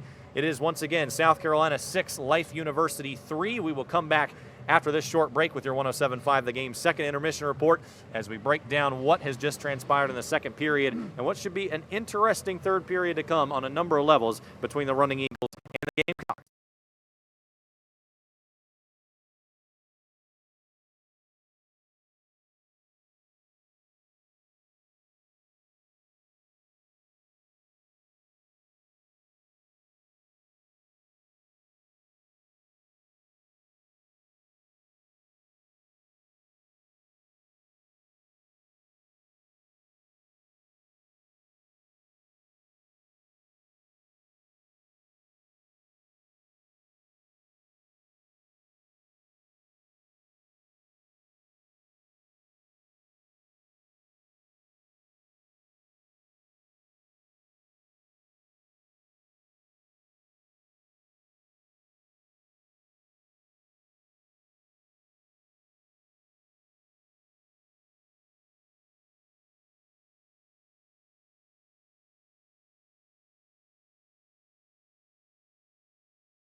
What's up, everybody? Welcome to Gamecocks at the Movies. Hi, welcome to Gossip on Talk of the Town. Round 4, Hammered with Questions, Christmas edition. How the hell does this work? I don't know where I kind of lost my train of thought with this one. This is my first sip of alcohol. Who is your favorite person besides SpongeBob? Who's your favorite person in the world? I think it would be ASAP first. Whoa! I feel like a Tinder story really never goes well. The fountain is not on, but it's about to turn up here in 5 points. Eating on campus is glorious. Love it and don't you? Listen. Super Nukem Power Teenage Wasteland, whatever. What the? No! So I turned to my chair, around I looked at my leg, farted. Oh, got your ass! You guys just got pumped.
There you go. That good, John? This is good. Okay. Yep. I can do better than this.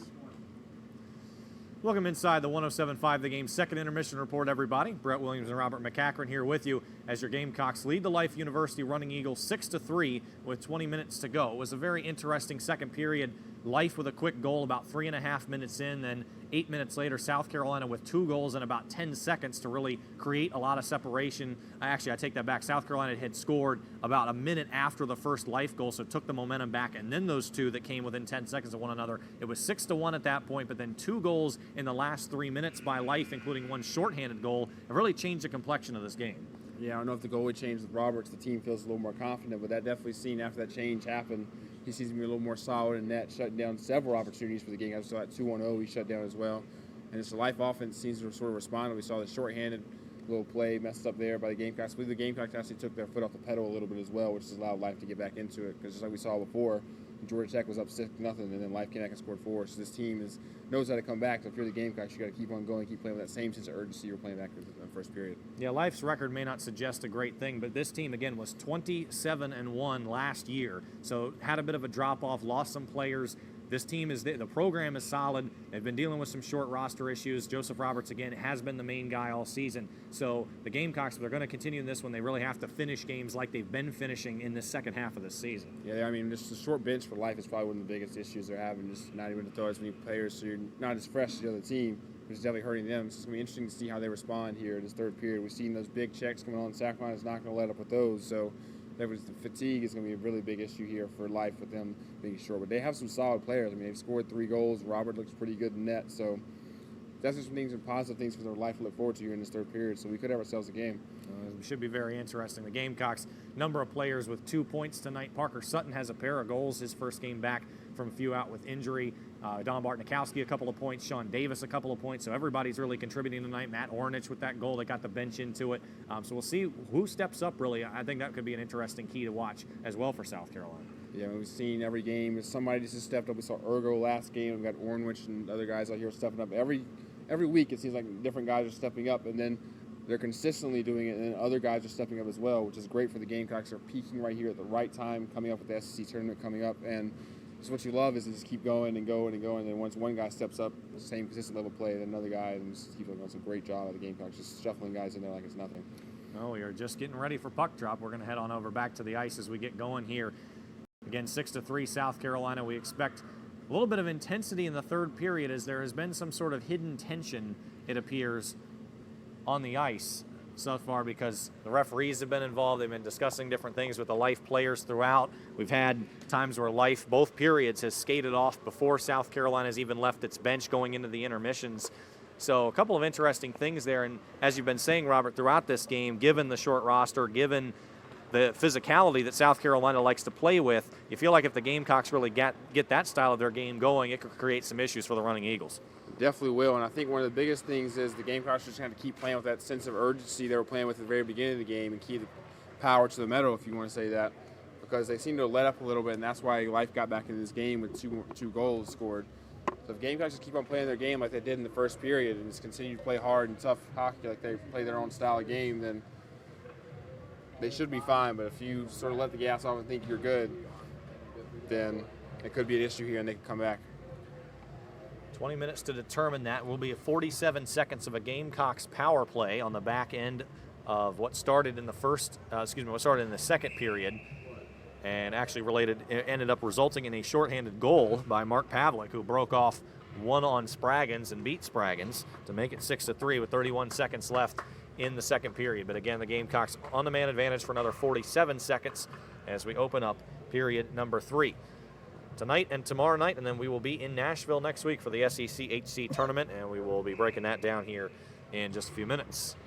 Meanwhile, underway here in the third period, Matt Ornich wins it, and up towards center, taken by Alec Martone across the blue line. Here comes Martone, looking back up top to Ornich. Ornich all the way across the point, barely kept in by Kyle Ware. Ware drops it on to his teammate, now losing it. Life trying to pursue towards center. Sending it on across now, Ornich. Spins around, a few different Life players going after it. It's taken by Alec Martone. Martone with some open ice, skating up toward the center of the point, now drifts off to the left. Hesitates, fires a wrister. Roberts denies him and turns it off to the right side. Gamecocks will win the rebound. Dumped back down by Ian Schneider. On across to Kyle Ware on the far boards. Up top to Schneider once again, dribbling down the blue line and kept in by Matt Ornich, who skids to a stop here. Now the penalty expires, so the power play over for South Carolina. They are 1 for 3 today on that. 1 minute gone now in the third period. Still 6-3 Gamecocks. Tipped up by Ian Schneider. Dumped on along. Jacob Tengi loses it for a moment in the defensive zone. Now plays it up to Ian Schneider. Makes his man miss. He beats Ryan Trupp there, then hits the deck himself. The Gamecocks will take a moment to change at least 2 players on the line. Life corrals it behind. Tries to send it back up top. It's won at center by the Gamecocks instead. Ornich loses it, and Life will dump it back down. Running Eagles will not pursue this too heavily, as both teams will change 2 players in and out. Gamecocks trying to settle behind. How much of the Gamecocks did you say are trying to slow the game down, or rather versus keeping their foot on the gas? What do you think is a better strategy here? I think right now you have to keep the foot on the gas, at least for a few more minutes, try to get 1 or 2 more goals back in and take the momentum back on your side, because right now it's only a 3-goal game, still with 18 minutes to go. I mean, you could easily get that. I mean, we saw how quickly in the game against Charlotte where they got a goal with 8.5 seconds left. So if you get a goal now, get a goal later, and then you've got 10, 15 minutes where you have a chance to score 1 more goal. Life ripping it around the dasher here, taken instead by South Carolina. Dumped on right back, going after it is Nick Pizzo for the Gamecocks. Kept by Kevin Catrone in the point. Quick wrister was blocked by a number of running Eagles. Devin Ergo here with it, plays it on the boards. Back right up to the point.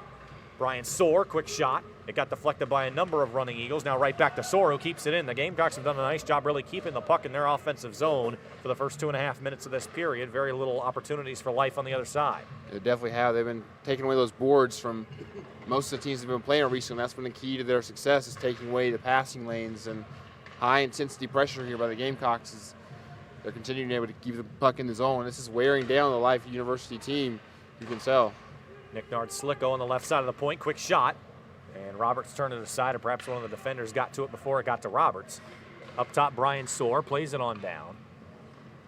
Taken here, quickly ripped inside by Kevin Catrone, bounces off of Roberts' pad and goes up into the netting, out of play. It's a big stoppage there by Life with the short bench they have. I believe they're lost a couple players. I actually think they have 9. Oh, here's another skater coming on. But with the short bench and only having probably 2 full lines, those long shifts right there are definitely not going to help you out there, with especially here in the third period. You're already probably a little worn out, and a long shift like that for your team means that either this shift right here that you have is going to take a longer shift, or you're going to come back out next shift a little tired. So something really big to watch out for this Life team. Another quick shot ripped in there by Bobby Van Duzen is held by Roberts. 16:49 to go in regulation, 6-3. South Carolina leading Life. South Carolina, again, 11-10 on the season, 3-4 SEC HC play. That will be the record they take into the tournament next week in conference. Life 2-8-1. They are independent in Division II. Brian Soar open in front, tried to feed it to Bobby Van Duzen. It went too far. Van Duzen along the red line, plays it on up. Hustling after it now for the Gamecocks, Dave Cochran. Brian Soar at the point, he holds it in. Soar sends it on back down the boards. Picked up here, Ian Schneider comes out with it, turns around. Roberts lost it for a second, barely got his left pad on it, and sent it aside. Life will corral it on the boards, now play it up towards center. This is Kynan Tarnowski here. Off of the near boards, taken by Soar. It drifts back behind his own red line. Softly plays it off the boards to his teammate down the side, Nard-Slicko. It's picked his pocket, his pocket was picked by Tarnowski. One up and now kept in by Life at the blue line. Quick shot back in. Brian Soar blocks it down with his body. Now with his skate, looks to clear it. Loses it for a moment. Kynan Tarnowski creating all kinds of trouble here tonight for South Carolina. He had the first goal of the game for Life and has really been all over the puck in a number of ways, offensively and defensively. Ian Schneider wins it at center ice as 2 running Eagles run into one another. Gamecocks will just go ahead and dump it in and change lines fully.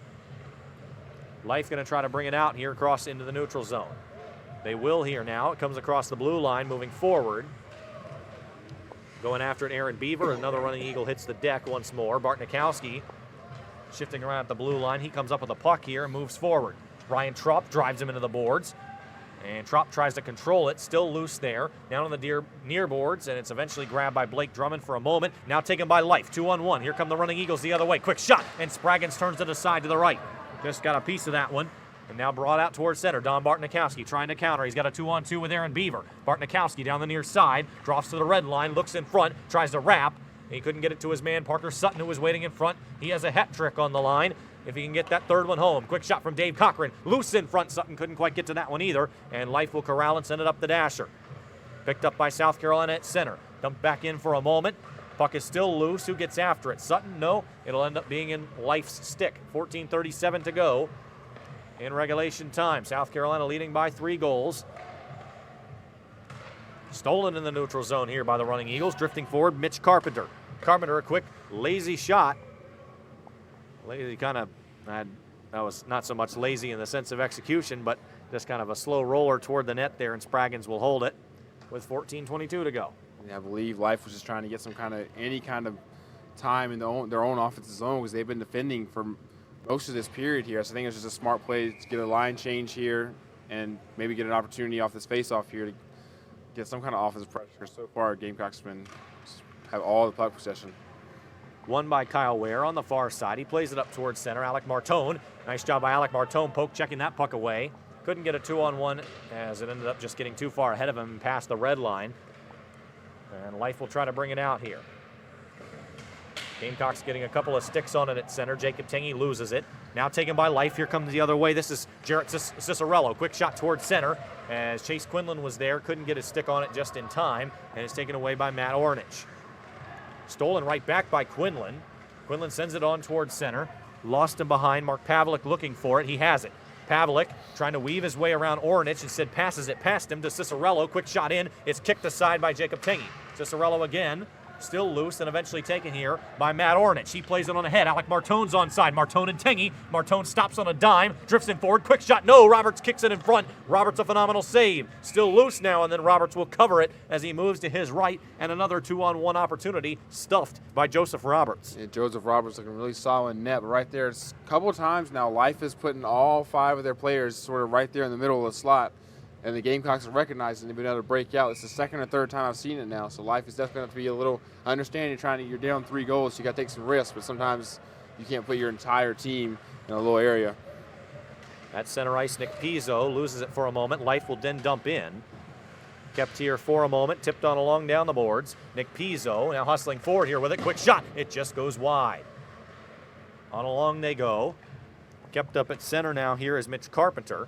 Big check there, leveled by Devin Ergo. He takes out a running Eagle. Nick Pizzo comes forward. Nick Pizzo gets hit very hard in response. Gamecocks cannot quite keep it in. 12:53 to go, and eventually a whistle blows. Call a hand pass there on Brian Sword to sort of slow down. But yeah, more checks coming here from both sides now, so be interesting to see how the Gamecocks respond. We know they love to headhunt and they love to be physical, so if you try to fight them back at their own game, they're just going to get harder and more aggressive hits. So interesting to see how, we already talked about how there's some kind of hidden thing that we missed about the physicality. So maybe it could heighten up and ramp up a little bit here in the third period. Taken here. And the running Eagles will send it up across center. Over the blue line they go. Turnaround shot, Nick Nard-Slicko, no good. Moving on over. Quick shot from Life, and they score. Quick shot there, Justin Lee, his second goal of the night. He went top shelf on the upper left shoulder of Bailey Spraggins. Hardly anything the goaltender could do about that one. Don't look now, folks. It's a 2-goal game. Yeah, one of the things that can happen sometimes when you decide to be aggressive over there, Nick Nard-Slicko was looking more for the check instead of coming back and getting that puck handle that's coming around. If he had stayed sort of on his feet and not gone for that big check, he could have shut that down. But instead wanted to get the hit in, and that's one of the problems when you try to be a little over-aggressive, and Life is able to capitalize going top shelf. And now it's only a 2-goal game with 12 minutes to go, and Life coming right back. Life wins the face-off here, trying to do something with it. Quick shot is turned aside. You can see skaters of the running Eagles moving a little bit more quickly here. 12-12 to go, still plenty of time for Life, who again scored 4 goals in the third period the last time that they took the ice at Georgia Tech last weekend. Gamecocks all the way through they go. It's tipped aside, no icing is the call. And on down behind they go. Bobby Van Duzen was pursuing it for South Carolina. Taken in front here. This is Alex Kranis. Kranis as they go along the red line here. Up top, bouncing around. South Carolina wins it. It's Alex Kranis once more here. Kranis plays it up. Blake Drummond, no. Off the referee. Here comes Life. The other way, 2-on-1. Quick shot, and it goes right to Spraggins, open in front, but nobody was there for Life, and the Gamecocks will clear it on down. This time, icing will be called with 11:28 to go. Life certainly getting a lot more opportunities now, and I'm sure Sir Wild doesn't want the extra added stress of this, but I'm sure he's kind of actually happy this happened. You don't want because this is, you're setting up for playoff times now, and these games are going to be a little tougher, and then if you go to ACHA as well. So I'm sure this is one of the things where it's like, hey guys, y'all got to focus and play the entire game, or look what can happen, and the team can come back on you. Life will win this faceoff. It has to go all the way to center. Bobby Van Duzen trying to create some havoc there. Bounces off of Ryan Tropf. Back towards center. Dumped in by Tarnowski. Now taken away here, losing his stick. Well, as one of the running Eagles there, that was Justin Lee. As he was going in there, might have had a one on Spraggins and did not. Dumped down around the dasher they go, behind the net. Lee on the far side. Plays it near side to Tropf. Tropf across. It's stolen by South Carolina. Intercepting it there, Ian Schneider. He tries to go the other way, slowly but surely. Eventually it's taken away, and South Carolina will take this opportunity to get fresh legs on the ice. Yeah, Brett, one of the things I'm noticing is South Carolina seems to be changing a little bit quicker than they usually do. I'm guessing try to keep those fresher skates in there against this smaller Life lineup, but definitely an adjustment Sir Wallace has been making. Going after it here, hard check probably coming. Instead, Tarnowski kind of feigned on it. Almost made South Carolina misplay the puck. Tried to keep it in. Instead, it goes through and offside. Whistled briefly there against Life. Yeah, but now 2-goal game. South Carolina's definitely, they seem to be putting on the pressure a little bit more now, kind of not playing as bad as they were, maybe not as bad, but just the sense of urgency seems to have picked up now. They're definitely skating around a lot faster, pressuring the puck like they were in this first period, which is really what you need, because you got to play a full game here. If you let Life come back into it, they can get a little out of hand. So definitely good job here with the Gamecocks, been bringing up a sense of urgency and responding here, trying to get another goal against Life. Taken here by Nick Pizzo. He crosses the blue line, leaves it on behind. Kevin Catrone, a quick shot. Good job there by screening in front there by Pizzo. And eventually came back up top. Dumped in by Sutton. Roberts turns to the side of the right. Pizzo goes after it. Just over halfway home in the third period. 9 minutes and 50 seconds and some change left in the game. 6-4 South Carolina. No stranger to overtime are the Gamecocks. They don't want to get there tonight. And a penalty going to be called on Life at the blue line. And none of the bench too happy about that one on the running Eagles side. I'm not really sure what the penalty was there. I just saw one of the Gamecock players go down, so he might have been called for tripping, but most definitely the Life team and the coach is yelling at the ref, disliking the call, and a big opportunity here for the Gamecocks, trying to take away the momentum from Life here with a power play, and thought they were going to do the 4 forwards and a defenseman out there, but they have Kyle Ware and Ornwich both seem to be pretty well on the offense. Obviously, Ware and Ornwich seems to be pretty good offensively too, so definitely a dangerous lineup here for the Gamecocks, trying to get it one more goal and sort of go into cruise control here in the third period. Well, the Gamecocks are 1 for 3 on the power play tonight. Keep in mind, however, that Life also scored a shorthanded goal on a breakaway the last time they were on the penalty kill. And one of the big things that's good for the Gamecocks is Kyle Ware seems to be a little bit off his game. He hasn't really been as dominant as we've seen on the offensive zone. Still good in the defensive zone, but his shot just really hasn't seemed to be there. Kind of fanning and whiffing on that shot as well. But it's good to see the Gamecocks still scoring 6 goals without your top goal scorer. Not playing as well as he did. Taken back behind here. Almost stolen away by Chase Quinlan. It was won by Matt Ornich, and a critical win for South Carolina. Ornich putting on the gas here, moving forward here across the blue line. Ornich settles it down, keeps on moving. Is he tripped there? What's the call? They're not going to call that one, so Ornich will get right back up. Oh, now they do. However, a bit of a delayed whistle. Didn't see. I guess it was the nearest referee kind of trapped just out of our view here. Now a little bit of extracurriculars. Both teams getting some players in there pushing and shoving, but South Carolina's going to have a 5-on-3. Big time. I'm not really sure. I believe there's another tripping call. Warren was just sitting there looking for it, and I thought he got tripped as well. But here we go with a big opportunity here for the Gamecocks now with 5-on-3. Now the Gamecocks would be great for them to get another goal. Just sort of with 9 minutes to go, I feel like a third goal would pour to sort of finish it off. Oh, actually, maybe coincidental, since we have a Gamecock play. I believe what happened was there's actually a penalty against Life, and then maybe a response or retaliation by a Gamecock player. So I guess it'll be interesting to see what we get from this. We're going to send it down to Ben Parsons, try to clarify what we've seen here these last couple penalties. Ben.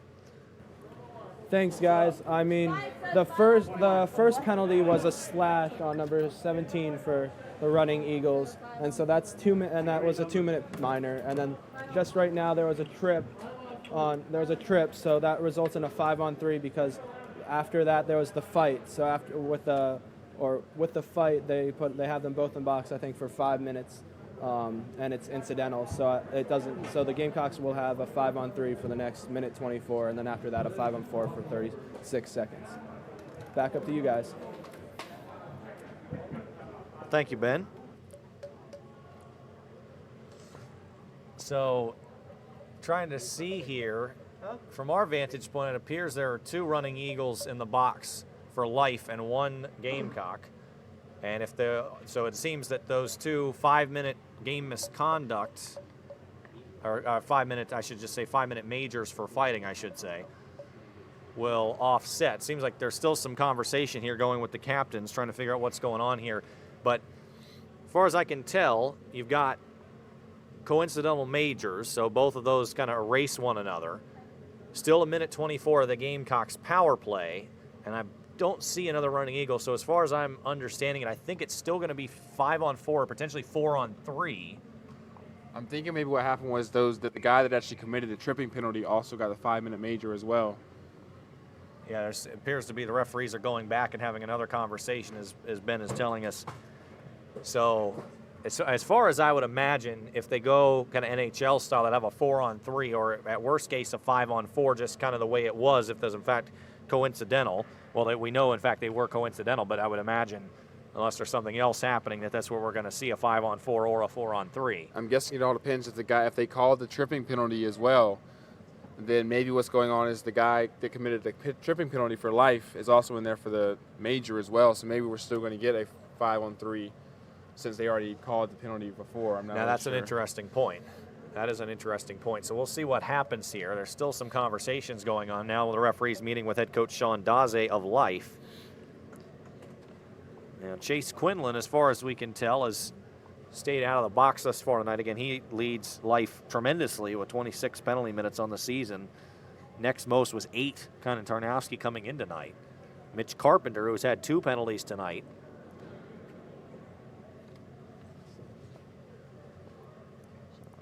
Not sure what his statistic there was. Now it appears we are going to have a 5-on-3. Is there another 2 minute in the box here? So I'm gonna go ahead with what you just said, Robert. No, actually now there's 3 running Eagles in the box. All right. Well, we missed everything, but apparently I guess we're going to have a 5-on-3, which should be massive for the Gamecocks. Because not only what you got to realize, people too, is Life has a short bench. So this 3-man penalty kill is going to be rough on them. Ornich sends it over Ware. Right back up top to Ornich. Hesitates, goes right down. A little tic-tac-toe. Right back up to Ware. Feeds it on the red line and turned aside by Roberts. Gamecocks, really nice offense there. Couldn't finish. Kyle Ware, wrister, fires from the point. And Roberts will trap it. Great puck movement there by the Gamecocks. Ware was trying to fire at home 5-hole, and Roberts was able to get down quickly. If about a half a second slower, and that would have probably gone in by Ware because he rocketed that shot. But a lot of good puck movement here by the Gamecocks. They're not only trying to rush their shot, they're trying to find the shot that they want here on the ice. Being up 5-on-3 is a great way to go. Another 1:08 left on this 5-on-3. Kept in by the Gamecocks. No rest for the weary for Life. Matt Ornich drifts in, sends it across to Kyle Ware, right back over to Ornich. No, it went too far, but still kept in by South Carolina. Up top, Devin Ergo drifts it down, feeding his teammate. Now back up top, one-timer, and it's turned aside. Big rip there from Ornich. He was looking for his second goal of the night. Kept in by Ware on the red line. 47 seconds left in a 5-on-3, minute 22 in the 5-on-4. And here comes Ornich, dumps it on down, right back, give and go. Ornich, a one-timer, it goes high and bounces just out. Just to clarify, we just got word back from Ben Parsons, exactly what you said, Robert. The trip and the major, although I guess it appeared to end up being on different players with 3 guys in the box, but that did happen at the same time, so hence the coincidental majors and the 2 guys in the box for the minor. So evidently they told Ben and Emma correctly the first time, but didn't execute that. Then there was some confusion, and then they put the 3rd guy in the box, so hence we get to this point. 8:14 to go in the 3rd period in regulation. 27 seconds left in the 5-on-3. Another minute of the second minor. 6-4 the score. South Carolina leads here. Now 8 minutes to go in the game. Jacob Tengy now on a cross, taken by Ornich at the point, over to Ware. Ware drifts, check that, Ergo. Ware near point, now gets in, loose in front, and Life will clear it on down. That should do it for the first minor, and it will. Another 37 seconds of the power play here. South Carolina changes lines and 1 running Eagle out of the box. Lost here by Ornich, hustling forward now with it. Pavelek, quick shot. Spraggins turns it aside, got his glove on it, and sent it off to the right, and that was a huge save. Coming forward now, Alex Kranis. 20 seconds to go in the power play. Kyle Ware drifts in between 3 different defenders, tries to put it home. He cannot. It goes off to the right side on the near post. 14 seconds left in the power play. Life will clear. That probably will do it. And South Carolina will not be able to cash in on the 5-on-3. And now another whistle blows with 7:13 to go. I believe the Gamecock player hit the puck with a high stick and stops play, but great defense there by Life University, being on a 5-on-3 penalty kill there for about a minute. But Roberts was there, shut the door on almost everything, and he's looking rock solid here in net. Pretty much single-handedly keeping Life in this game right now. South Carolina now 1 for 5 on the power play tonight. He's also given up a shorthanded goal, so special teams, as Life is also 1 for 3 on the power play. Special teams advantage has belonged to the Running Eagles. That has not always been the case this year for South Carolina. Life has done a great job, and as I always say, special teams can keep you in games. It's exactly what's happened tonight, as Life continues to have life here late into the game. Offside the call against Kevin Catrone and the Gamecocks. You can see what the Gamecocks are trying to do there, trying to feed Catrone, who was going to be going in on net wide open, maybe on a potential one-on-one with the goalkeeper, but when the Life player was able to stick his hand out, I believe it was more of a lucky play than it was an actual planned play, but was able to stop the play in offsides against the Gamecocks. Face off in the neutral zone, won by Life, taken behind, now bringing it on out into the neutral zone. It's Nick Pizzo. Nick Pizzo stolen here by Chase Quinlan. Dumped in, going after it, Brian Soar. Hard check leveled there by Jarrett Cicerello. Now fanned on by Narslicko and stolen right back. Dumping in was Life. Nick Pizzo got his skate on it, taken right back by Quinlan. He has been chief thief tonight for the Life defense. Coming on forward here, Kevin Catrone across center. He's got Pizzo, a little 2-on-3. Now over to Pizzo, a little backhanded shot as he got clocked there. And over to the near corner, 6:18 to go in regulation. Still a 2-goal lead for South Carolina. On up, blocked by Kevin Catrone. Fortuitous bounce there. Moves his way through. He's got Nick Pizzo in front, but instead takes it to the corner and holds. Now back up top. This is Brian Soar. Looks to play it in. It goes down along the backboards. Going after it now. Up toward one of the Gamecocks now coming forward. Brian Soar wants it at the point. It comes across instead. Past Sutton, past Pizzo, up to Kyle Ware. Quick wrister. And it goes right to Roberts, who glove saves it. Where they're trying to get some kind of offense going. It looks really frustrated right now. Just not really getting this shot the way he wants, and it's not being as accurate as we usually see it. So like I said before, great job by the Gamecocks, still getting 6 goals with him off. And right now, Life's still hanging around. Still 5 minutes to go. Anything can happen. Dumped in by Life. They're hustling after it here. This is Justin Lee. He's got on the near side Ryan Tropf. On the red line they go. Playing it up toward the top, now across. Bounces off of one man, now goes over. Tarnowski, quick shot. Spraggins got his shoulder up and blocked it down. Aaron Beaver now recovers for the Gamecocks, goes the other way, passes it past Nikowski. And around the boards they go, battling for it. This is Aaron Beaver on the far side of your screen. Missed check there. South Carolina wanted to lay out a running eagle, couldn't do it. Up towards center. It goes all the way back, and icing will be called. With 5:07 to go, it is 6-4 South Carolina. And we will take this moment to tell you about the road ahead for Gamecock hockey. It's your Liberty Tap Room, What's on Tap. As we've said before, this is a 2-game series, so tomorrow night it will be the Running Eagles and the Gamecocks right back here. A little bit of a later start like we had last Saturday, 10 o'clock. We will be here for that. And then, of course, the long-awaited SEC HC tournament in Nashville next week. We are proud to announce we will be there. We look forward to giving you the best broadcast that we can live from the Fordyce Center in Antioch, Tennessee, as we did last year. The Gamecocks will face Florida on Friday in the opening round. South Carolina, the 5 seed, Florida, the 4 seed. That game, as far as we understand, will be 4:45 in the East, 3:45 local time Central. Again, we'll confirm that as soon as that is confirmed, but as far as we understand, that's what will happen next. Breaking it out the other way here is Life. Quick shot. It goes well wide and comes around all the way back to center.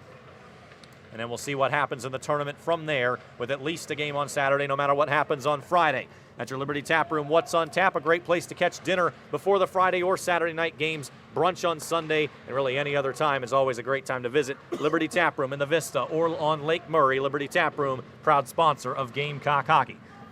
Life will win it here in the neutral zone with 4.5 to go. South Carolina plays it on up. Sean Davis up on the top board.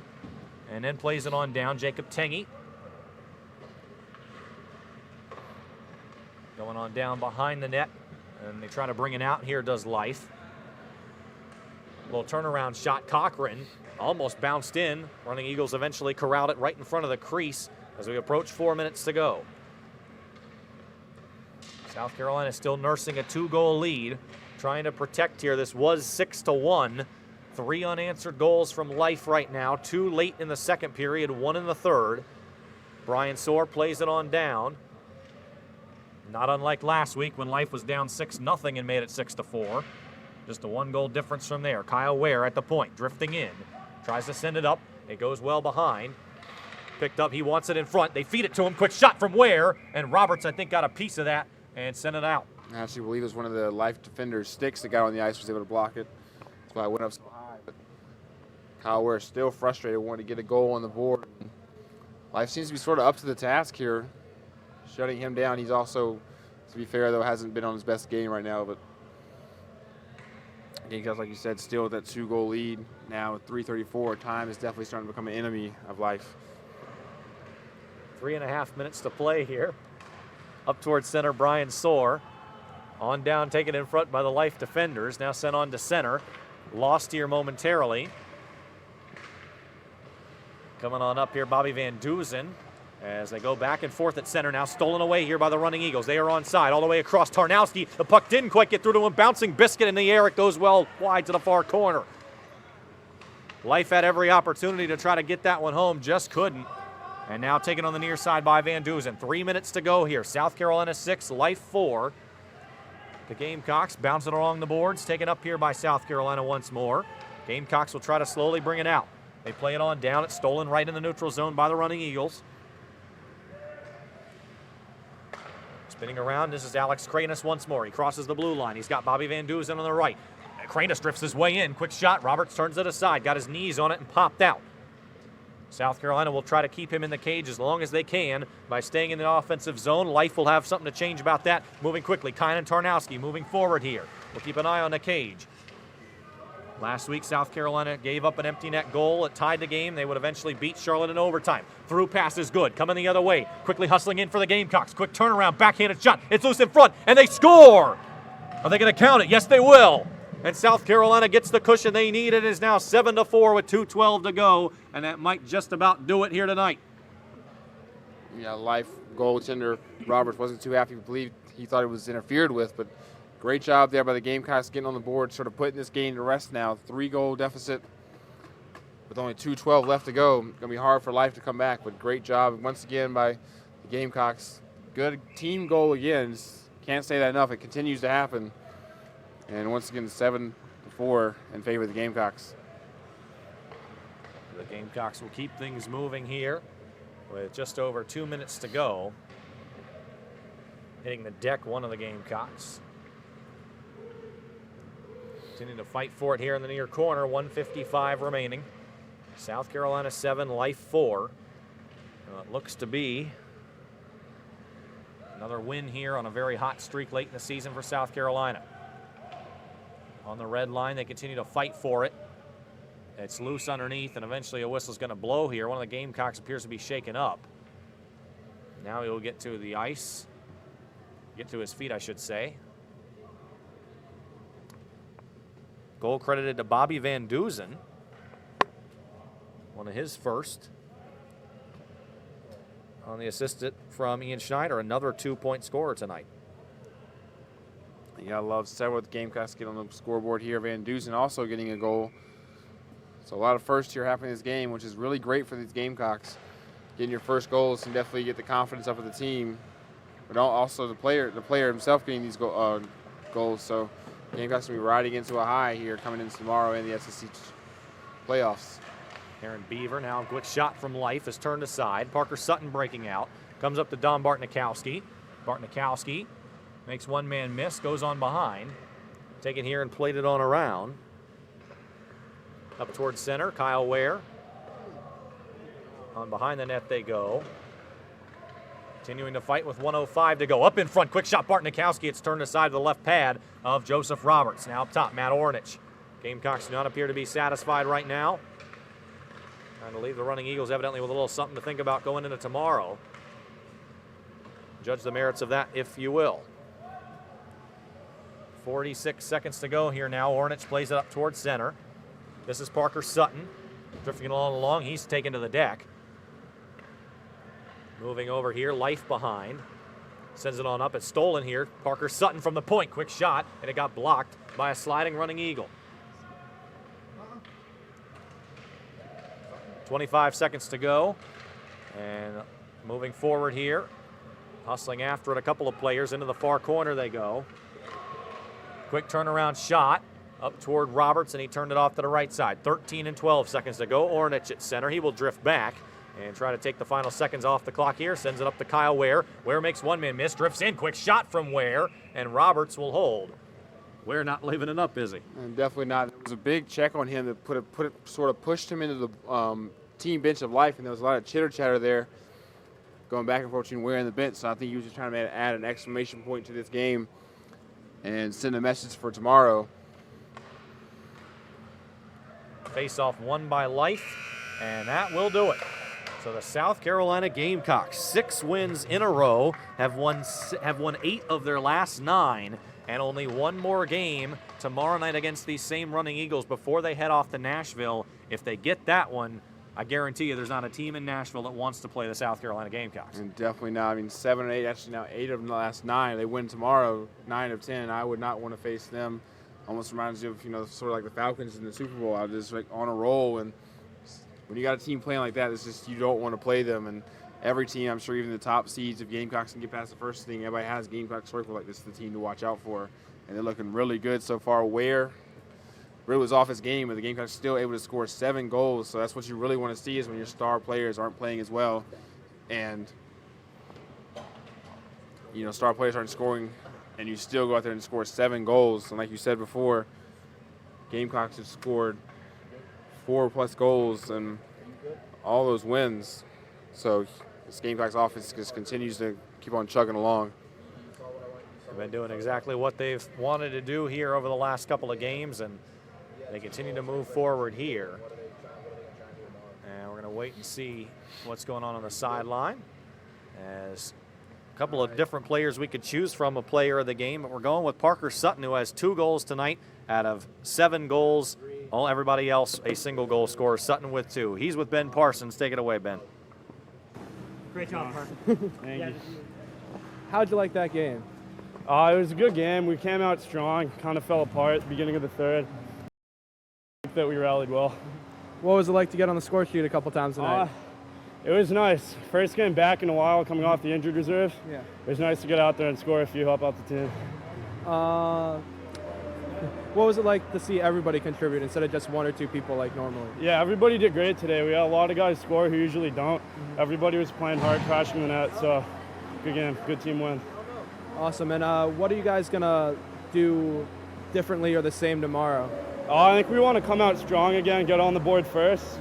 That's definitely huge, but we got to make sure to not play to their level. We want to play our game, so just keep playing strong the whole game. Awesome, great game, thank you. Thank you. Sorry about that. I appreciate it, Ben. Back up to you guys. Thank you so much, Ben. So Parker Sutton, the player of the game, a couple of goals coming back from injury. That's exactly what you want for a guy like that. Again, your final South Carolina 7, Life 4. We're going to take a short break. When we come back, we'll wrap this all up for you and preview tomorrow night's Game 2 between the Gamecocks and Running Eagles. South Carolina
Hi, welcome to the Buzz on Talk of the Town. What's going on, Carolina? Welcome to this edition of Gamecock to the Movies. We are here for round 6 of Hammered with Questions.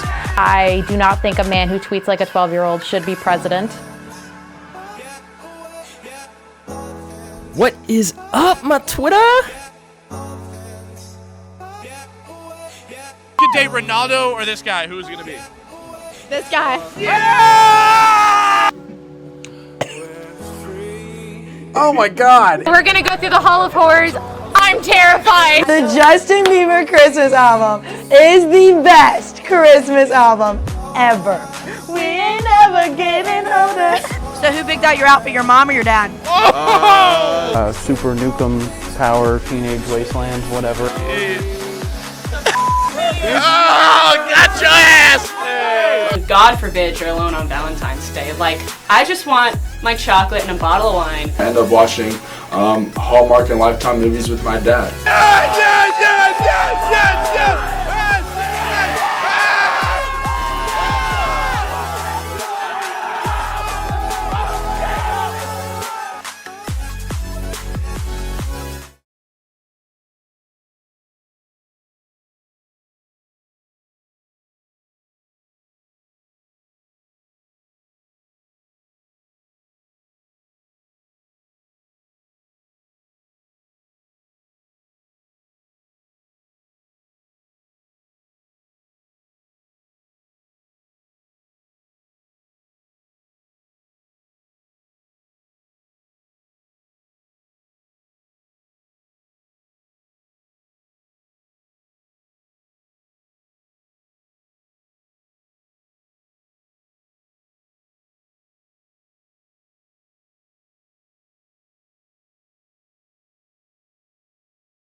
Okay, are you ready? I'm ready. All right. We're going to bring it back. Go ahead. 3, 2, 1. Welcome back inside the Plex for the post-game show, everybody. Brett Williams and Robert McCachren here with you as your Gamecocks victorious over the Life University Running Eagles tonight by a final score of 7-4. The Gamecocks got off to an early 3-0 lead. They took that into the second period, but Life was not ready to go away, and they kept fighting throughout the game. 3 goals in the second period, added one in the third to make it 6-4. Eventually, a late goal for the Gamecocks put them ahead for good. And that overall in the season moves Life to 2-9-1. The Gamecocks improved to 12-10 as they continue to build on this winning streak now at 6 games, and they have also won 8 of their last 9. Robert, as we were talking to Parker Sutton after the game, it's just very clear how much he enjoyed the fact that everybody was contributing. He himself coming off the injury list, getting 2 goals tonight. So many different people contributing tonight for the Gamecocks. So many contributions. I believe the stat was 6 goal scorers and 9 point scorers out there. That's So several team goals. Not really. Even we saw maybe a little bit in the second period, late at the end, where some of the guys were sort of like being a little selfish and with 2-on-1s and some of that, and just hitting it on their own. But for the most part, they played a great team game. Just lots of passing, unselfish. Even on power plays when they didn't score, they were still getting good opportunities. Robert was excellent net shutting those down. But overall, just you gotta love the team play, especially heading into this stretch. You know, you want to have those good team goals, just so you know you got Life coming up again, and then also the SEC tournament. Just all around, you want your team to be firing on all cylinders. And right now, they are. You mentioned Joseph Roberts, a very interesting story of this game. The goaltending, Ian Gettitari was in there for a while there for Life, eventually replaced by Joseph Roberts, who only allowed 1 goal the rest of the game and really gave his team, no pun intended, a little bit more life throughout the rest of the game. Bailey Spraggins on the other side getting his first start in a while for the Gamecocks. Did quite well. Would imagine we probably will see Bobby Lombardi tomorrow. We will probably see Joseph Roberts start for the Running Eagles. That could change a few things. Yeah, I definitely believe this game is going to be a lot more low scoring tomorrow. Lombardi's been solid in net all season, and Roberts looked great out here. Goes a 2-on-0, a 1-on just one-on-one with him and some of our other breakaway opportunities for the Gamecocks. He shut all those down. The 5-on-3, he looked great as well. And then, like we said, Lombardi's just doing his thing all season. So I definitely think this game, I mean, we could be, 3-4, 4-3, just whichever way you want to flip it. So definitely the game is going to be completely changed goalkeeping now tomorrow. A very important game for sure. The last game before the SEC tournament for South Carolina. Life again. Credit to the Running Eagles for not going away again, despite the kind of tough year that they've been having. This team has a lot of fight. They showed it tonight, and especially with the way that the tension was building tonight as this game kind of progressed, Life's not only not going away in the game, they're not going away in this series, and the Gamecocks ought to be ready tomorrow night. Yeah, it's unfortunate. We were just talking about earlier that Life only has 11 players. If they had a couple more players, I definitely feel like, if you could have almost a makeshift, almost third line with a couple guys, and things would be a little different. They came out firing in the second period, and just unfortunately for them, they just ran out of gas. So that's one of the things you have to look forward to tomorrow as well with them, is how's their fatigue level and their endurance. But they definitely have some solid players out there. Like we said, that one player was scoring 4 points a game, got himself on the board as well. So I mean, great job by Life to keep battling out there, because sometimes teams being down 6-1, you kind of give up and just not keep playing. But they kept on playing, well, especially with the limited numbers they were with. So great job, and all credit to Life as well for their playing. Going to be an interesting one tomorrow. Special teams, another great key tonight. We will look forward to seeing what these two teams bring as they have another nightcap of the series tomorrow night at 10 o'clock. So tomorrow we will be on the air 9:45 to 9:50, depending on how warm-ups go. So a little bit later, we hope you'll be able to join us here, one of the last few home games at the Plex this season. Again, we will be in Nashville for you next week. We'll hope you join us here tomorrow night for the regular season, so to speak, finale. There will be, of course, the game against Clemson between the SEC-HC tournament and the regional tournament. We'll be here for that. We look forward to that, but nonetheless, sort of the end of an era tomorrow night with the Running Eagles and Gamecocks Part 2. So for everybody on our crew, another fantastic performance by everyone. Our producer, John Dowdy, our sideline reporters, Ben Parsons and Emma Mondo, and our cameraman, Andrew Wolf and Luis Garcia. We appreciate all of your help. As always, another great show tonight. We will see you tomorrow night right back here at the Plex. Your final score tonight, South Carolina University 4. For Robert McCachren, I'm Brett Williams. Good night, and Carolina, forever to thee.